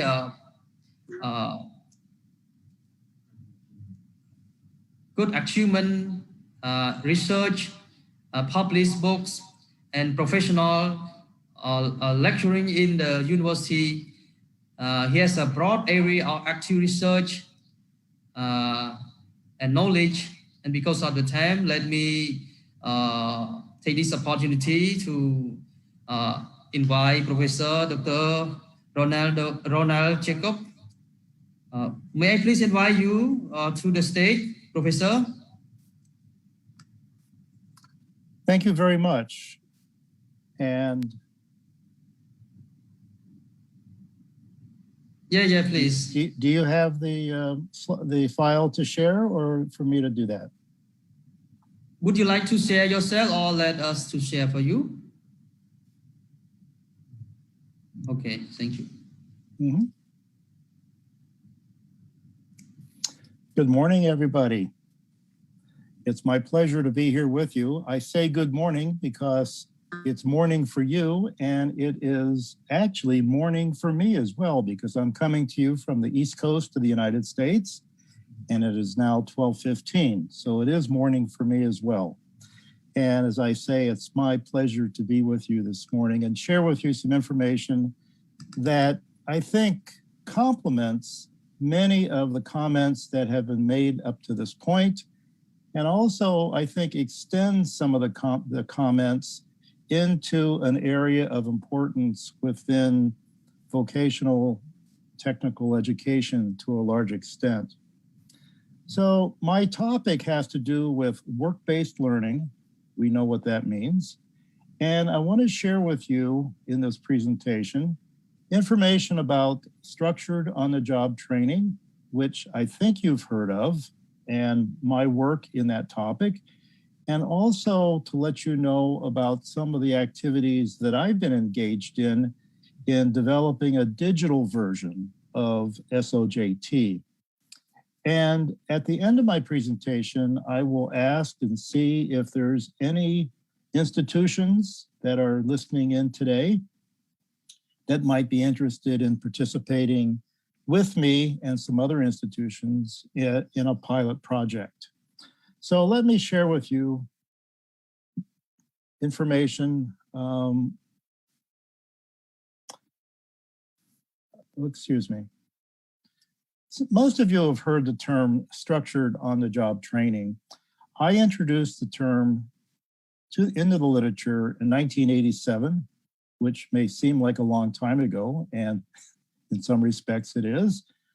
Structured on-the-job training came at a time when organizations were looking for a more predictable and a reliable way of delivering training in the actual work setting. And many of the aspects of structured on-the-job training are derived from things that were developed in the training within industry project that some of you may be familiar with during World War II in the United States, TWI. And the most famous aspect of that is the job instruction training aspect. But SOJT occurs in the work setting. It's about making sure that OJT, as I say, is more reliable and much more predictable in terms of the outcome, but it relies upon a focus on tasks, and it relies upon the use of training guides and the use of experienced employees as trainers. And traditionally, as most of you have understanding, that OJT, or structured on-the-job training, emphasizes one-on-one, one-on-two, and it occurs in the actual work setting. Over the years, I have done many research projects and published them in scholarly journals. There's a recent review of literature in Human Resource Development Review. If you contact me and are interested in some of these resources, I am very pleased to be able to share these with you.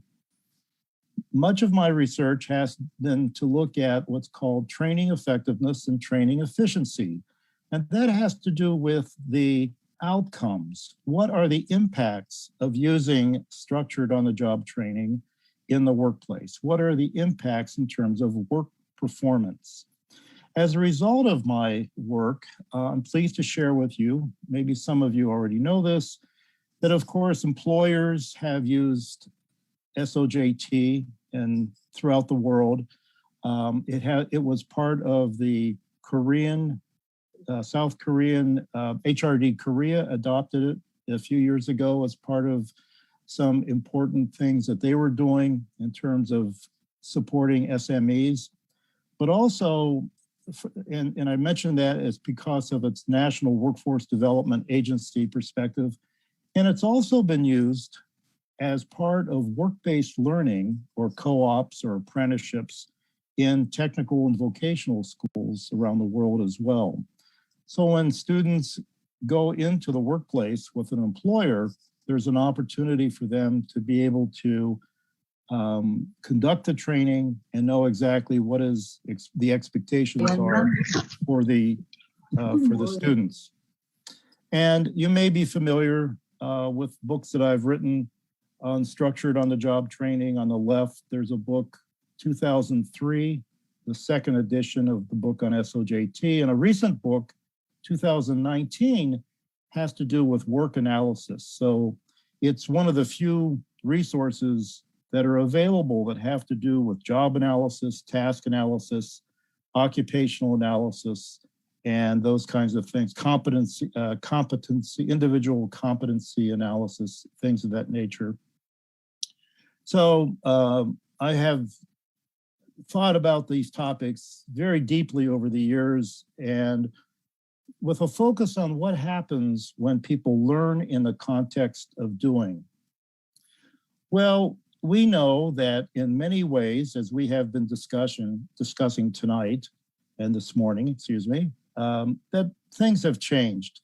And there are some people that tell us that the accelerated changes that have been caused by COVID are actually things that have just been on the way anyhow, that we have been, the digitalization of the workplace, the changing nature of work, a lot of things have been on the way, but the COVID situation, the pandemic, has actually accelerated the rate of change.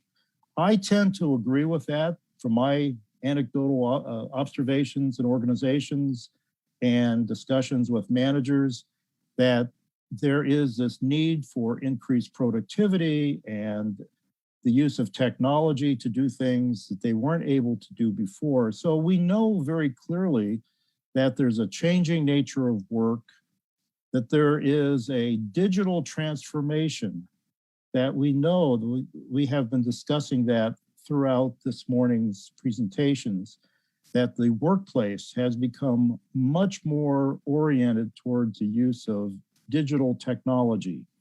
So we see digital technology not only in the way that we deliver instruction using MOOCs and online learning programs and things like that, but also technology in the workplace as well. Another challenge, that we've seen obviously is the work from home, and the working in remote locations is different now than ever before.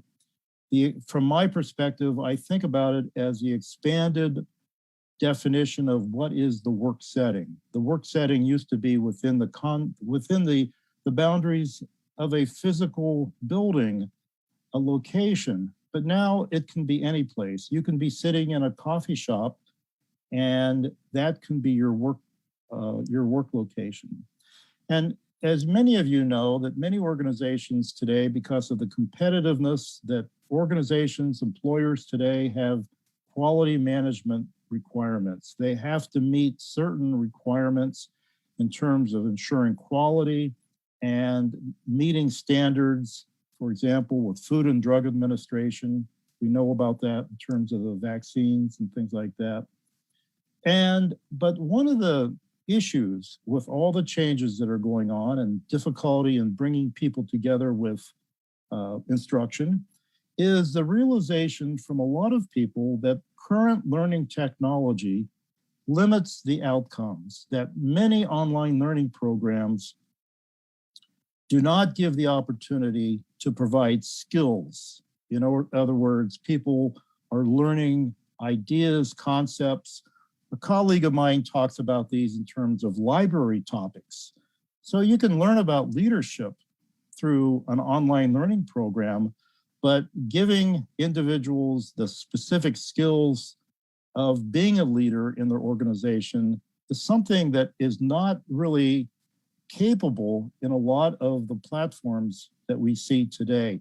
This is a real concern for many people because as I've talked to people in the last few months, as the economies have been opening, is that there are many companies are investing large sums of money in digital platforms only to realize the limited training objectives that are available through those platforms. Well, I have to share with you some personal information that when I began to reflect on the situation just about a year ago, I realized that the traditional way of delivering SOJT, structured on-the-job training, could not exist going forward.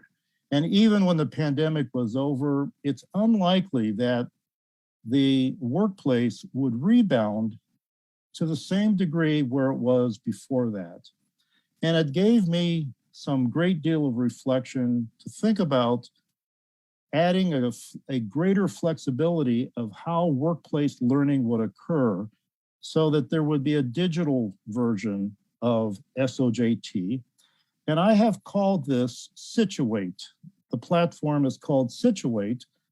And the reason I called it that is because it is the situate is the location where learning occurs best. The placement of learning is in the context of the expectation of doing. And, we also have to learn in classrooms. We're never going to remove the need for classrooms, because that's where we learn about ideas and supporting theories and understandings. But if we expect people to actually learn how to do things, it has to be done with a mindfulness about the context in which that is done. I'd like to share with you just a little bit about the platform if you're interested. The platform is now available for the market, and it's made up of 3 components. There's a toolkit component, there's a connect component, and there's a manage component. What's unique about Situate, beyond the fact that it has to do with a digital version of SOJT, is that there are templates that give you the opportunity to conduct a job analysis, identifying the duty statements and the task statements within each of the duties. It gives you the ability to conduct a task analysis, an occupational analysis, a skills gap analysis. All the templates are embedded that give you a finished report, that give you the training guides and also onboarding guides, which is an important aspect even for workplace learning as well. The Connect part is very familiar to all of us because we all have been using Zoom or similar technologies in the last year, but you can integrate it with the information you're developing through the toolkit. You can schedule the training with the trainee, conduct the training remotely, and also do the work analysis in a remote sense as well. From the manage component, what's really important for here is the ability to manage the training plans of the trainees, the students, to be able to manage and keep track of the trainers. It has an embedded train-the-trainer certification program, and also from an audit perspective, keeping track of all the tasks that people have completed and things of that nature. This is a quick review. If you are interested, I will mention this at the end of my discussion here. If you are interested in this, I can send you a link that gives you a narrated demonstration of the platform. It takes about 20 minutes to watch. If you're interested in it, that would be very fine, and I'd be happy to share that link with you. Well, some of the, when you go to a digital platform of something like this, it has to give you more than just the technology. And I have reflected deeply about what instructors, what trainers, and people and organizations have the most difficulty with when they implement SOJT, whether it's for new hire training or whether it's for work-based learning for students or whatever. But for one thing, as I mentioned, it gives you templates for doing the various work analysis techniques. It pre-fills whatever tasks that you've identified into the students' training plans, which is an automatic, it becomes a record for the students' progress. It gives you a pre-fill of the content of the task analysis into the training guide. I don't know, some of this may or may not be of importance to you or understand quite what it means, but it has to do with making sure that the information that you generate is integrated and used seamlessly for administrative purposes and also for the instructor. I will drop down to the end.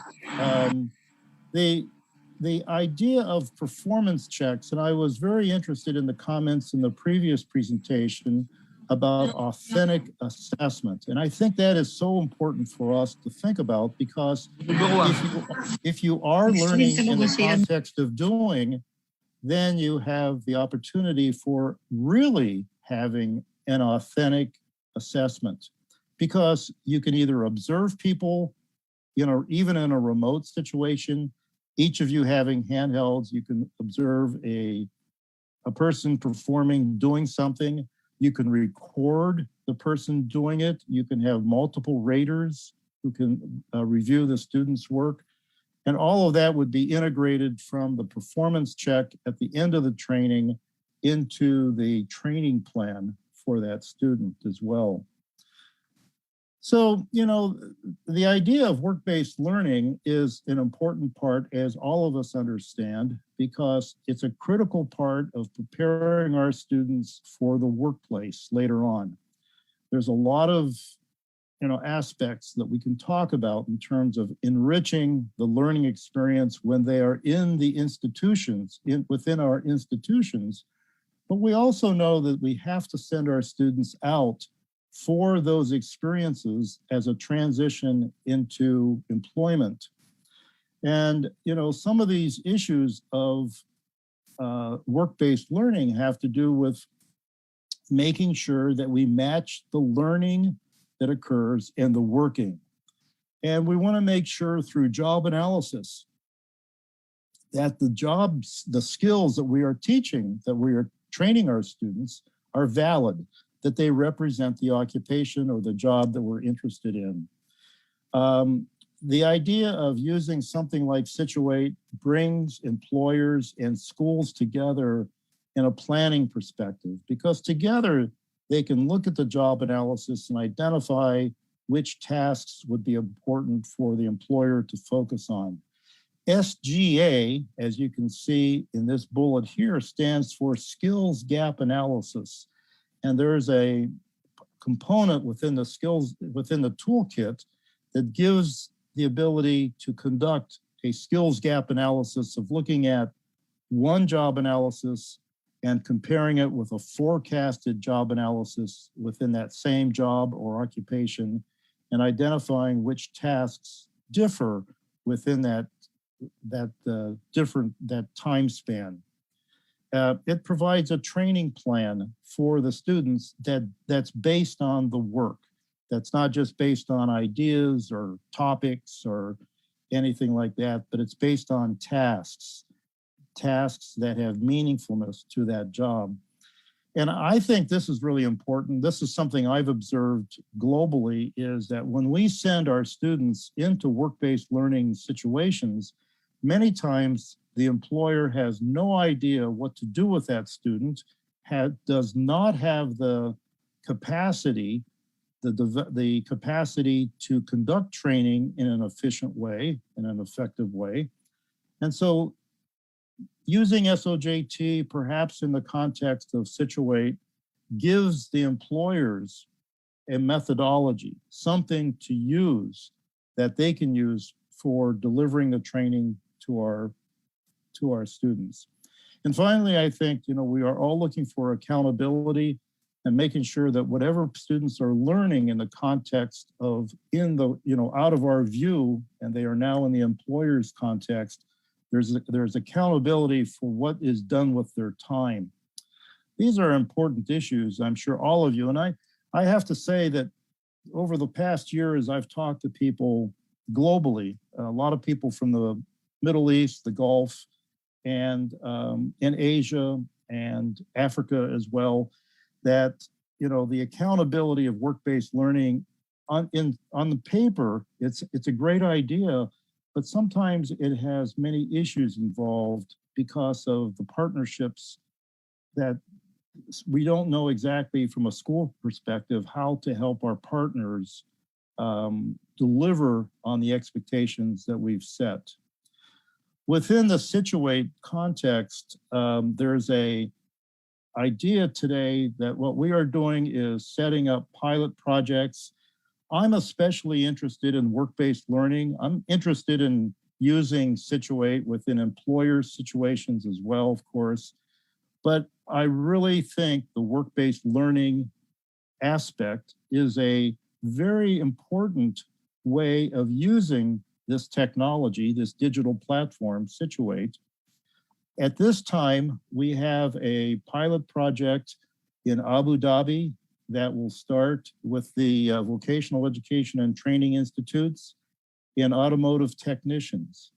And one of the wonderful things about the opportunity to share this information with you is to see if there's other institutions that might wish to join and more or less a cooperative of institutions that we can let everybody know what is happening and to share the results and to have some case studies of using Situate within the context of work-based learning. I should mention, the platform itself has the basis that was developed in the US, and the customer service for its use and the setup and everything would be handled by the company that's actually located in Columbus, Ohio in the US.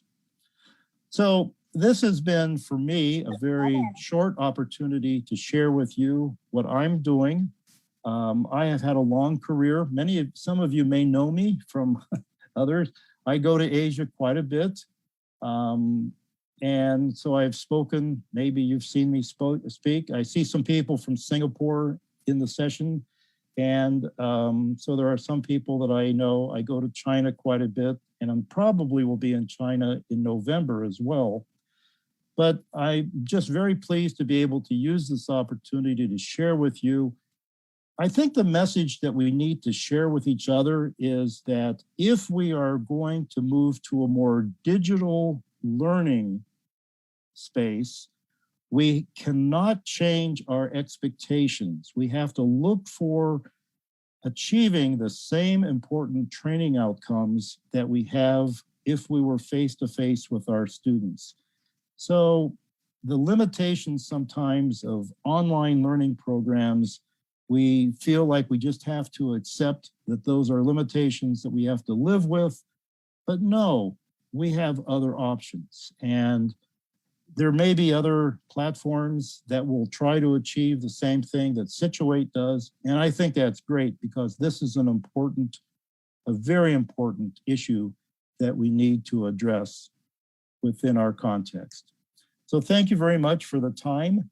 And I will say good morning to everybody again. And I'm very pleased to be with you. And if there's any questions, or I should say, I'm very easy to find through email. If there's anybody that would like to have more questions for clarification, or just would like to have more information, that's fine. I'm very happy to share with you and have a discussion and share resources with you. Thank you very much. Thank you very much, Professor Dr. Ronald Jacob, for your very important sharing session to the participants about the structure on the job training and Situate digital version. So it is a very great opportunity that we meet you here, and I think it's easy to find you on the email or website. So ladies and gentlemen, let me briefly summarize some key points that was presented by Dr. Ronald Jacob. It's good that we have learned about a lot of knowledge, idea from his topic. He shared about the background and the definition of the structure on the job training. Also some challenge that we are facing today, especially the school and the employer to implement work-based learning program. And he have mentioned about the digital version of SOGT, which can allow employer, school to conduct work analysis, manage training, auditing information by using toolkit in doing job analysis, task analysis, occupational analysis, skill gap analysis, etc. And also he discussed about digital version, introduce some important material for work and training management, such as template for work analysis technique, pre-filled task, training plan. And lastly, he discussed about work-based learning by highlighting on the instructional strategy that provides students with authentic work experience where they can apply academic and technical skill and develop their employability. Thank you very much, Professor Jacob, for great sharing to us, and very good message from you. Ladies and gentlemen, let me come to the first speaker again, because we still have some time. Maybe we have one question for one speaker. I will try, because We still have 20 minutes more with a closing remark. So let me check with the Professor Dr. Ching Sawat. We have question from the participant. As you in your presentation, you have mentioned about the educational reform in Cambodia, rebuilding the character of principle in the system for transformative change, aligned with the educational policy number 2, transformational leadership in HR, and also ongoing education reform which has been implemented by the MOEYS, Ministry of Education, since 2014. In your opinion, what are the key drivers of success and what are the key obstacles in enhancing the role of principal in realizing transformative learning in Cambodia in general, particularly teacher training center or college? Dr. Ching Sawan, could you hear me? Yes. Could you answer, Yes, please? I hear you. You got my question. Thank you. Thank you for your question. If I'm not wrong, the question is going to ask about the role of principal under the educational reform, right? The key driver and the key challenge of in practicing the role of principal, especially the teacher training center or college. What are the key challenge drivers? Thank you. Thank you for the question. It means that when we talk about the educational reform, refer to the educational policy. We have known that between the educational policy and the implementer at the school, we have the gap. It refers to the how can we apply the policy at the school level. This is the first one. Secondly, I mean that last year, the new change of the school environment, what we can say that the context of transformative learning, that we use the technology, it simplify new for some area of the school. So this is another key challenge for the school principal. But based on the existing experience on the school leadership and the school managing, they can apply, I mean that they try to integrate the technology in the school area. Through what? The through area, it means that it should be try to integrate the technology into the learning process. Try to integrate the technology through the teaching process. And the last one, it means that integrate the technology into the management, school management. So to me, I mean that the school principal, the challenge for them, it means that to integrate the transformative of learning through technology or digitalization between teaching and learning first before school management. Yes, thank you.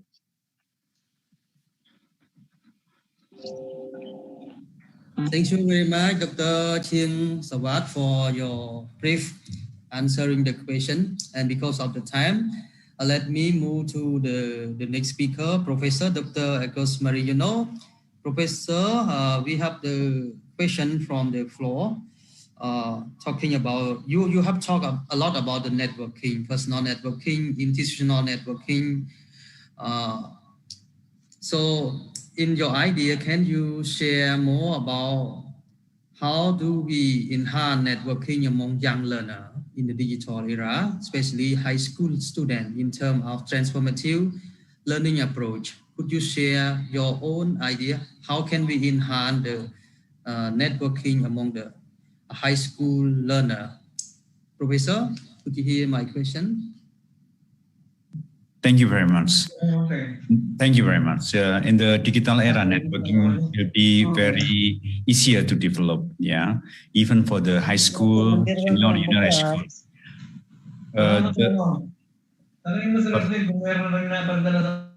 Sorry. Okay, I continue. So I hope that in the high school or junior high school, senior high school, there is a lecture about, or there is a material or lecture about networking. This is very important for now and the future.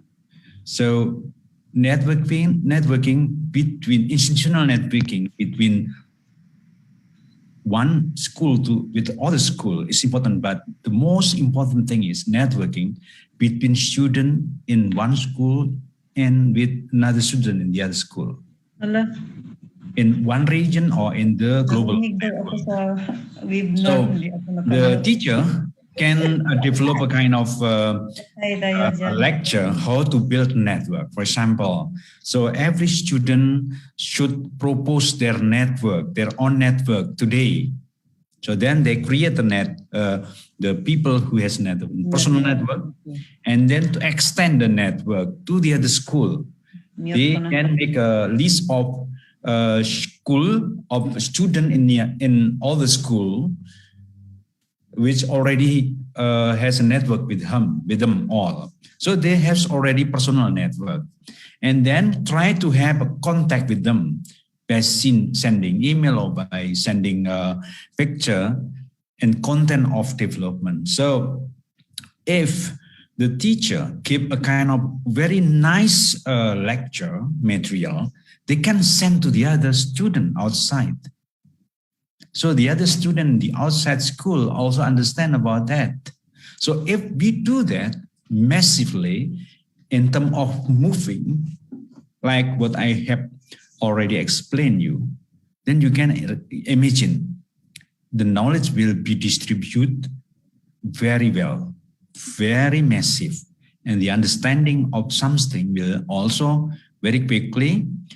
The problem around the school or the problem in the world will be also solved very quickly, as long as the student also not only in the classroom, they have to go to outside.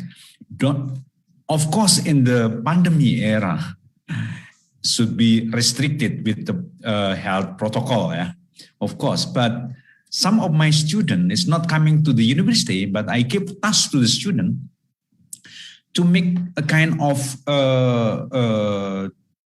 practicum local in their own village. For example, they go to river, they go to the lake, they make a practicum by themselves, yeah, and reporting to us, and they can then send this material to their network, and they have to extend their network and manage the network and to beneficia the network as well. Thank you very much, Mr. Suron. I hope that's clear. That's very clear, Professor. Thank you very much for your sharing. And I think this is very applicable for our network, because our network, we have the student and teacher in 10 countries covering 100,000 students. Yeah, good. 10,000 teacher, and every member are very active, especially the Philippines, Malaysia, and Indonesia. Yeah. And we have another question for our honorable speaker, Dr. Tensa from the Christian city of the Philippines. The question is that how do we empower young learner to be self-directed learner? How do we empower young learner to be self-directed learner? Professor, could you hear my question, right? Yes. Thank you very much for that question. How do we empower our students to be self-directed learners? By giving them the freedom to explore, allowing them to reflect on the content of what the teachers have delivered. Allows them to be self-directed. There has to be, especially in the digital classroom, we have the mistaken notion that our class should be one-on-one. For every class period, there should be another class period. There has to be an opportunity to also be away from the class, from the online class, and reflect and direct their own learning. Look at other sites where they can learn. They have to be given time to read books. to peruse of other websites, to try to discover for themselves and then show to other teachers what they have learned. This is akin to flipped learning, when we can actually just upload a video of our lesson or of a class or YouTube, and for them to learn on their own. That's being self-directed. And then we ask them to come back to class and then show us, what did you learn? Show us how you learn. And this is also a way by which we can assess that true learning has occurred. If you've heard of flipped learning, when teachers will just upload lessons and allow the students to, when you upload your own video to your students can actually pause you, rewind you, forward you, and then look at other materials. And then the next time around that you have an online class, you can ask each one, so how did you learn it? What did you learn? I think that's how self-directed learning can be practiced in our online class. And that's also a way of assessing and giving feedback to our students. Okay, so I hope I answered your question.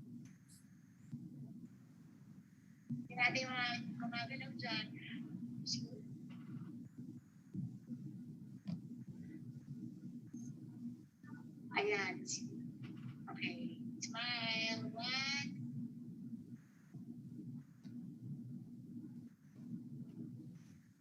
Okay, smile. Hello, can you hear me? Sorry, I forget to unmute.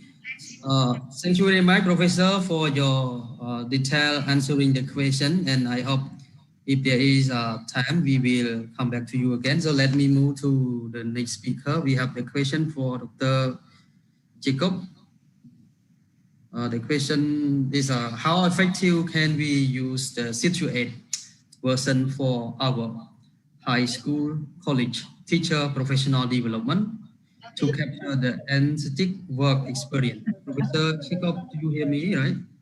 Yes, I can. Effectively, can we use the Situate version, digital version for our high school, college, teacher professional development? Okay. Well, we've had this discussion of how to use Situate for instructor development. We know that in many cases within our institutions, the instructors may come to the classroom with much more technical expertise than instructional expertise. And so they would have some need for development in terms of their instructional skills. And in the case where people are remote, where there may be an expert or an experienced instructor in one location, and there may be new instructors at other locations, that would be an opportunity to use Situate in terms of delivering instructional modules. As I said, one of the things about what we've done with the platform is that we could allow for the fact that people could do mini lessons and record those mini lessons in the context of the platform, and that those then can be reviewed and rated by multiple evaluators, and then it would be seamlessly updated in terms of the training plans for each of the instructors. I'm kind of getting into the details a little bit, but it would be a very fascinating use of Situate within our context to be not only from a work-based learning situation, which is more about students, but also from the context of how to use it for instructor development as well. And if any of our viewers have ideas of how they might like to proceed on something like that, that would be of a high interest to me as well.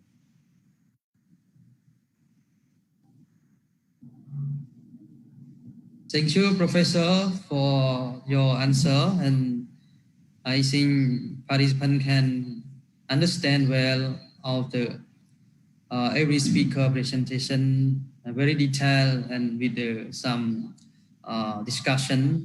And we know that the time is limited.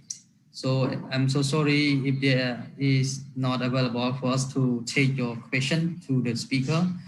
And I know our governing board member from Singapore, Mr. Oyobin, is also joining with us.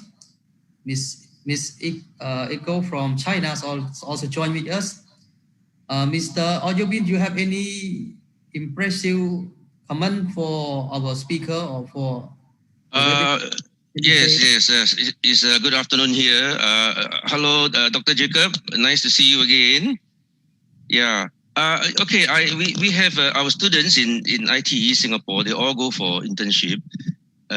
We don't seem to have a problem with the students, but our problem is with the workforce at the SME, where our system there, we want them to do OJT on their own. So would this particular software would it be useful for them?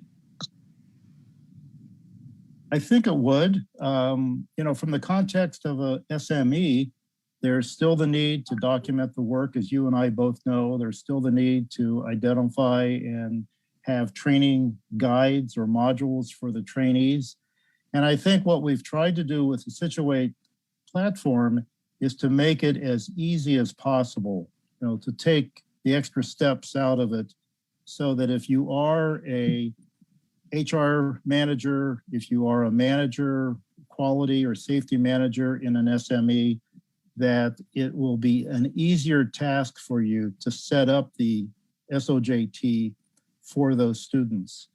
And, when you and I worked together several years ago, I wish we had the same opportunity and the flexibility that is given to us now, either doing it live or doing it in a digitally remote fashion. Yeah, thank you. I mean, I would definitely look at the link that you provide. Saron, I think I want to, for the first topic, Dr. Sanvat, just want to share the experience in Singapore. Dr. Sanvat there? Dr. Sanvat?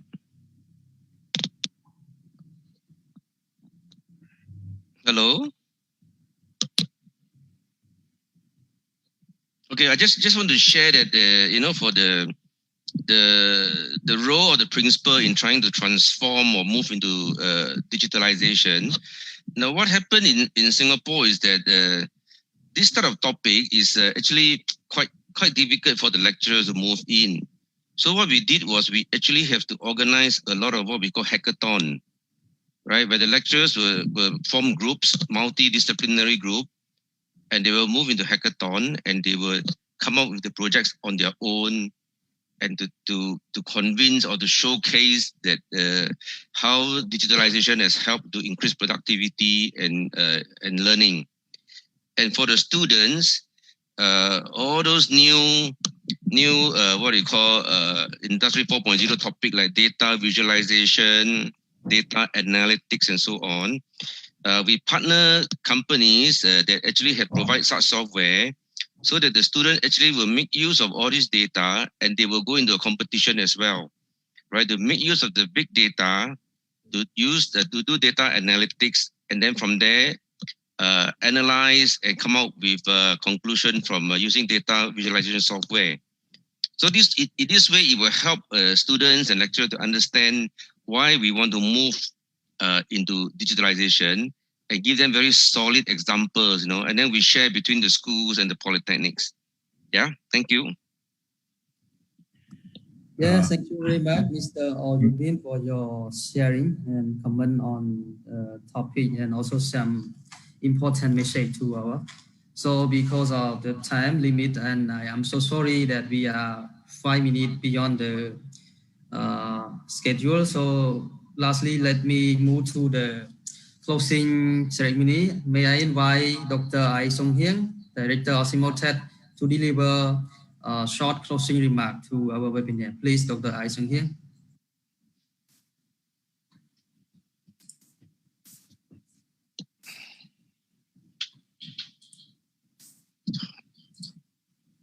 Respective professor, lecturer, administrator, student, ladies and gentlemen, I have highly appreciated the active participation and engagement that you all contributed to today's webinar. It is the second international webinar hosted by Cbo since the establishment of SEER Vocational Technical High School Network. The pandemic has changed our meeting and gathering, advancing in a more concerted way notion like today's webinars. I would like to take this opportunity to thank Dr. Krisachai Somsaman, Deputy Director of Cbo Secretariat Bangkok, for his opening remark highlighting provocative inspiration and insightful motivation for our participants.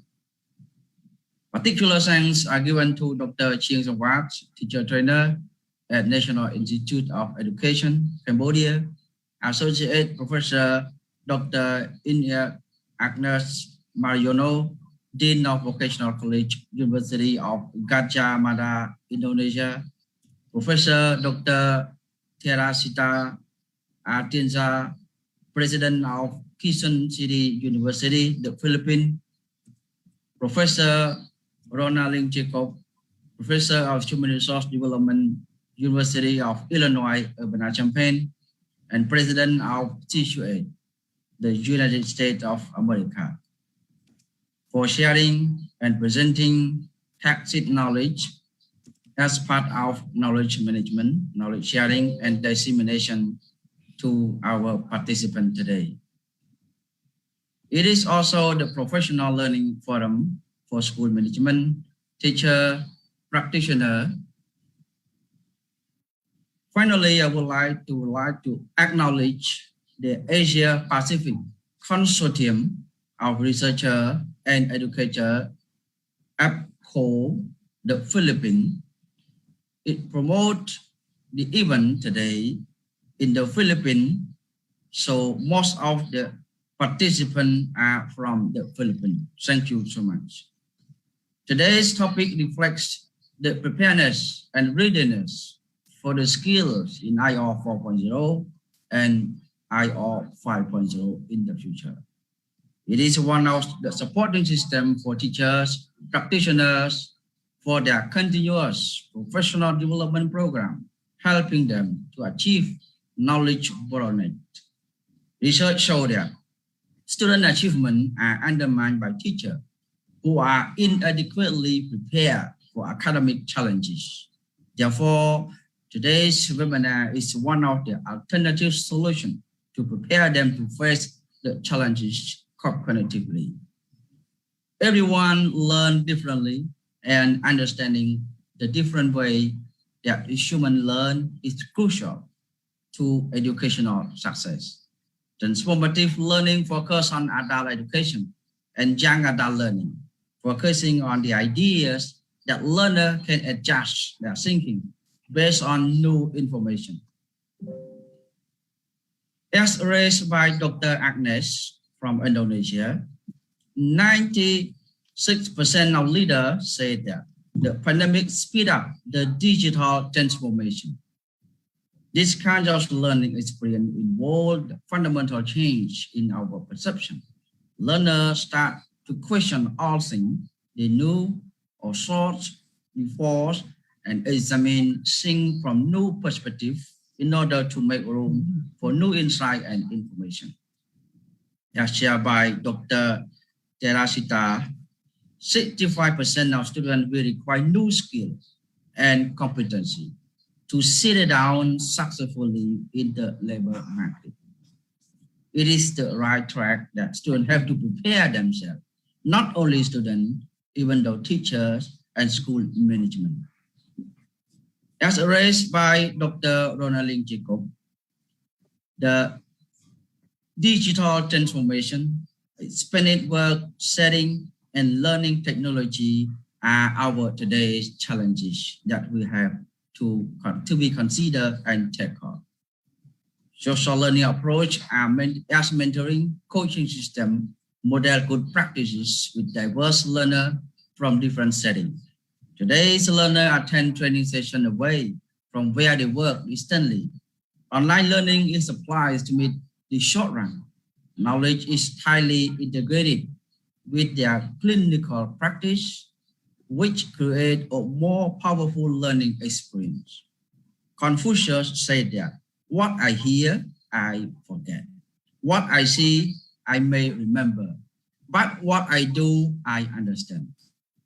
Here's, don't hesitate to make your action plan for applying what you have learned today to transform the lesson learned into reality.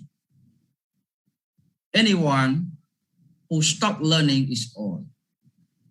Whether at 20 or 80, anyone who keep learning stay young. For the best return on your money, pours your purse into your head. I hope that today's topic will be beneficial for your work setting, adapting to your individual need and context. Once again, I would like to thank all eminent speakers for presenting very informative and great topic for our network member and regional and international participants today. Finally, I wish you all stay safe and healthy from the pandemic. I would like to close the webinar now. Thank you for your attention. Thank you. Thank you, Dr. Song Hyang Ai, for your insightful message, closing remark, and also conclusion on the webinar today. So, ladies and gentlemen, now our program have come to the end again. Thank you very much, our honorable speaker, participant, and I'm so sorry that we are 7 minutes late beyond the schedule, especially very late for those participants from the Philippines. Maybe you are late for your lunch. So for your kind information, may I invite all of you to join us the group photos session again. Please kindly turn on your cameras.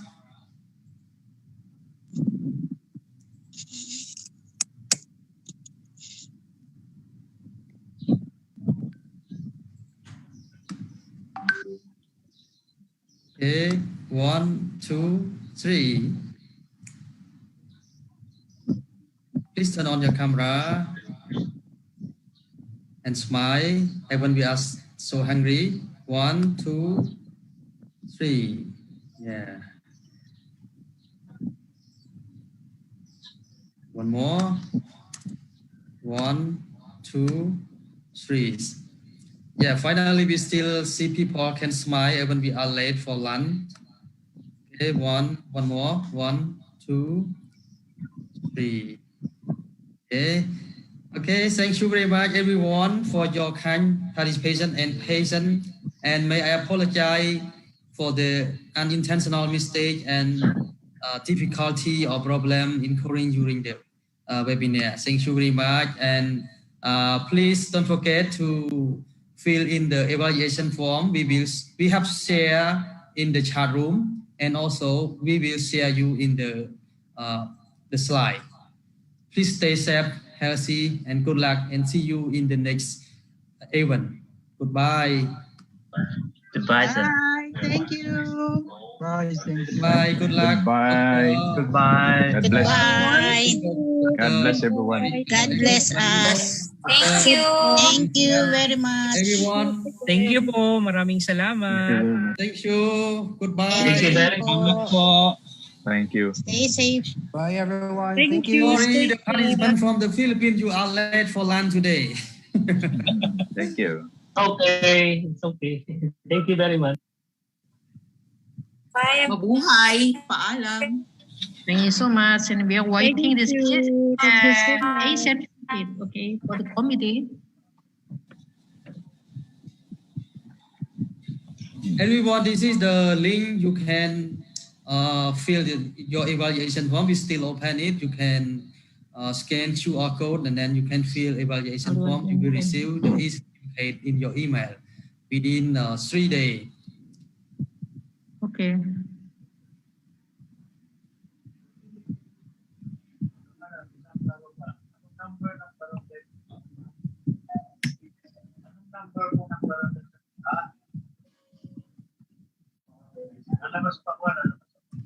And wait a thing.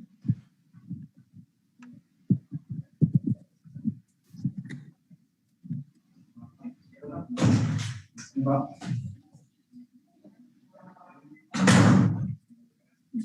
anything?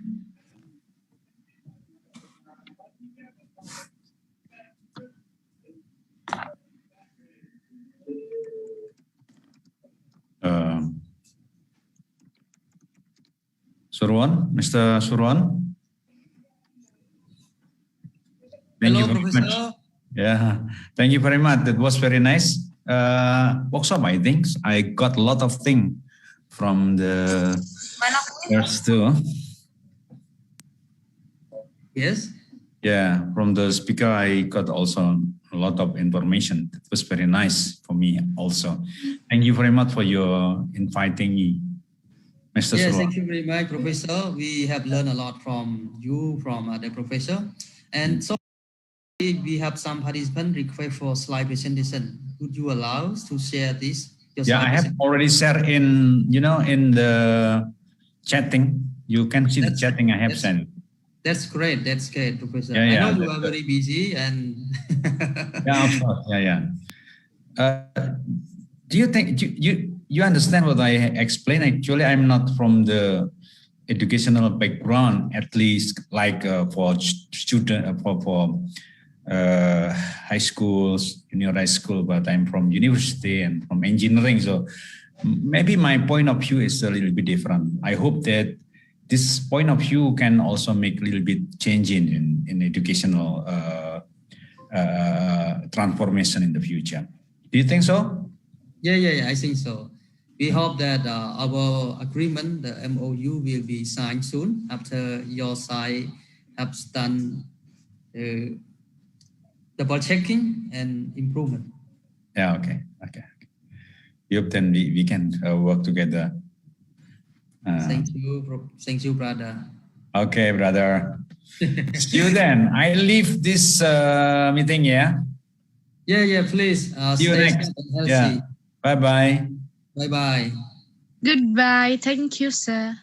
Thank you, sir. Professor Tensa, please enjoy your lunch, your late lunch. And everyone from the Philippines.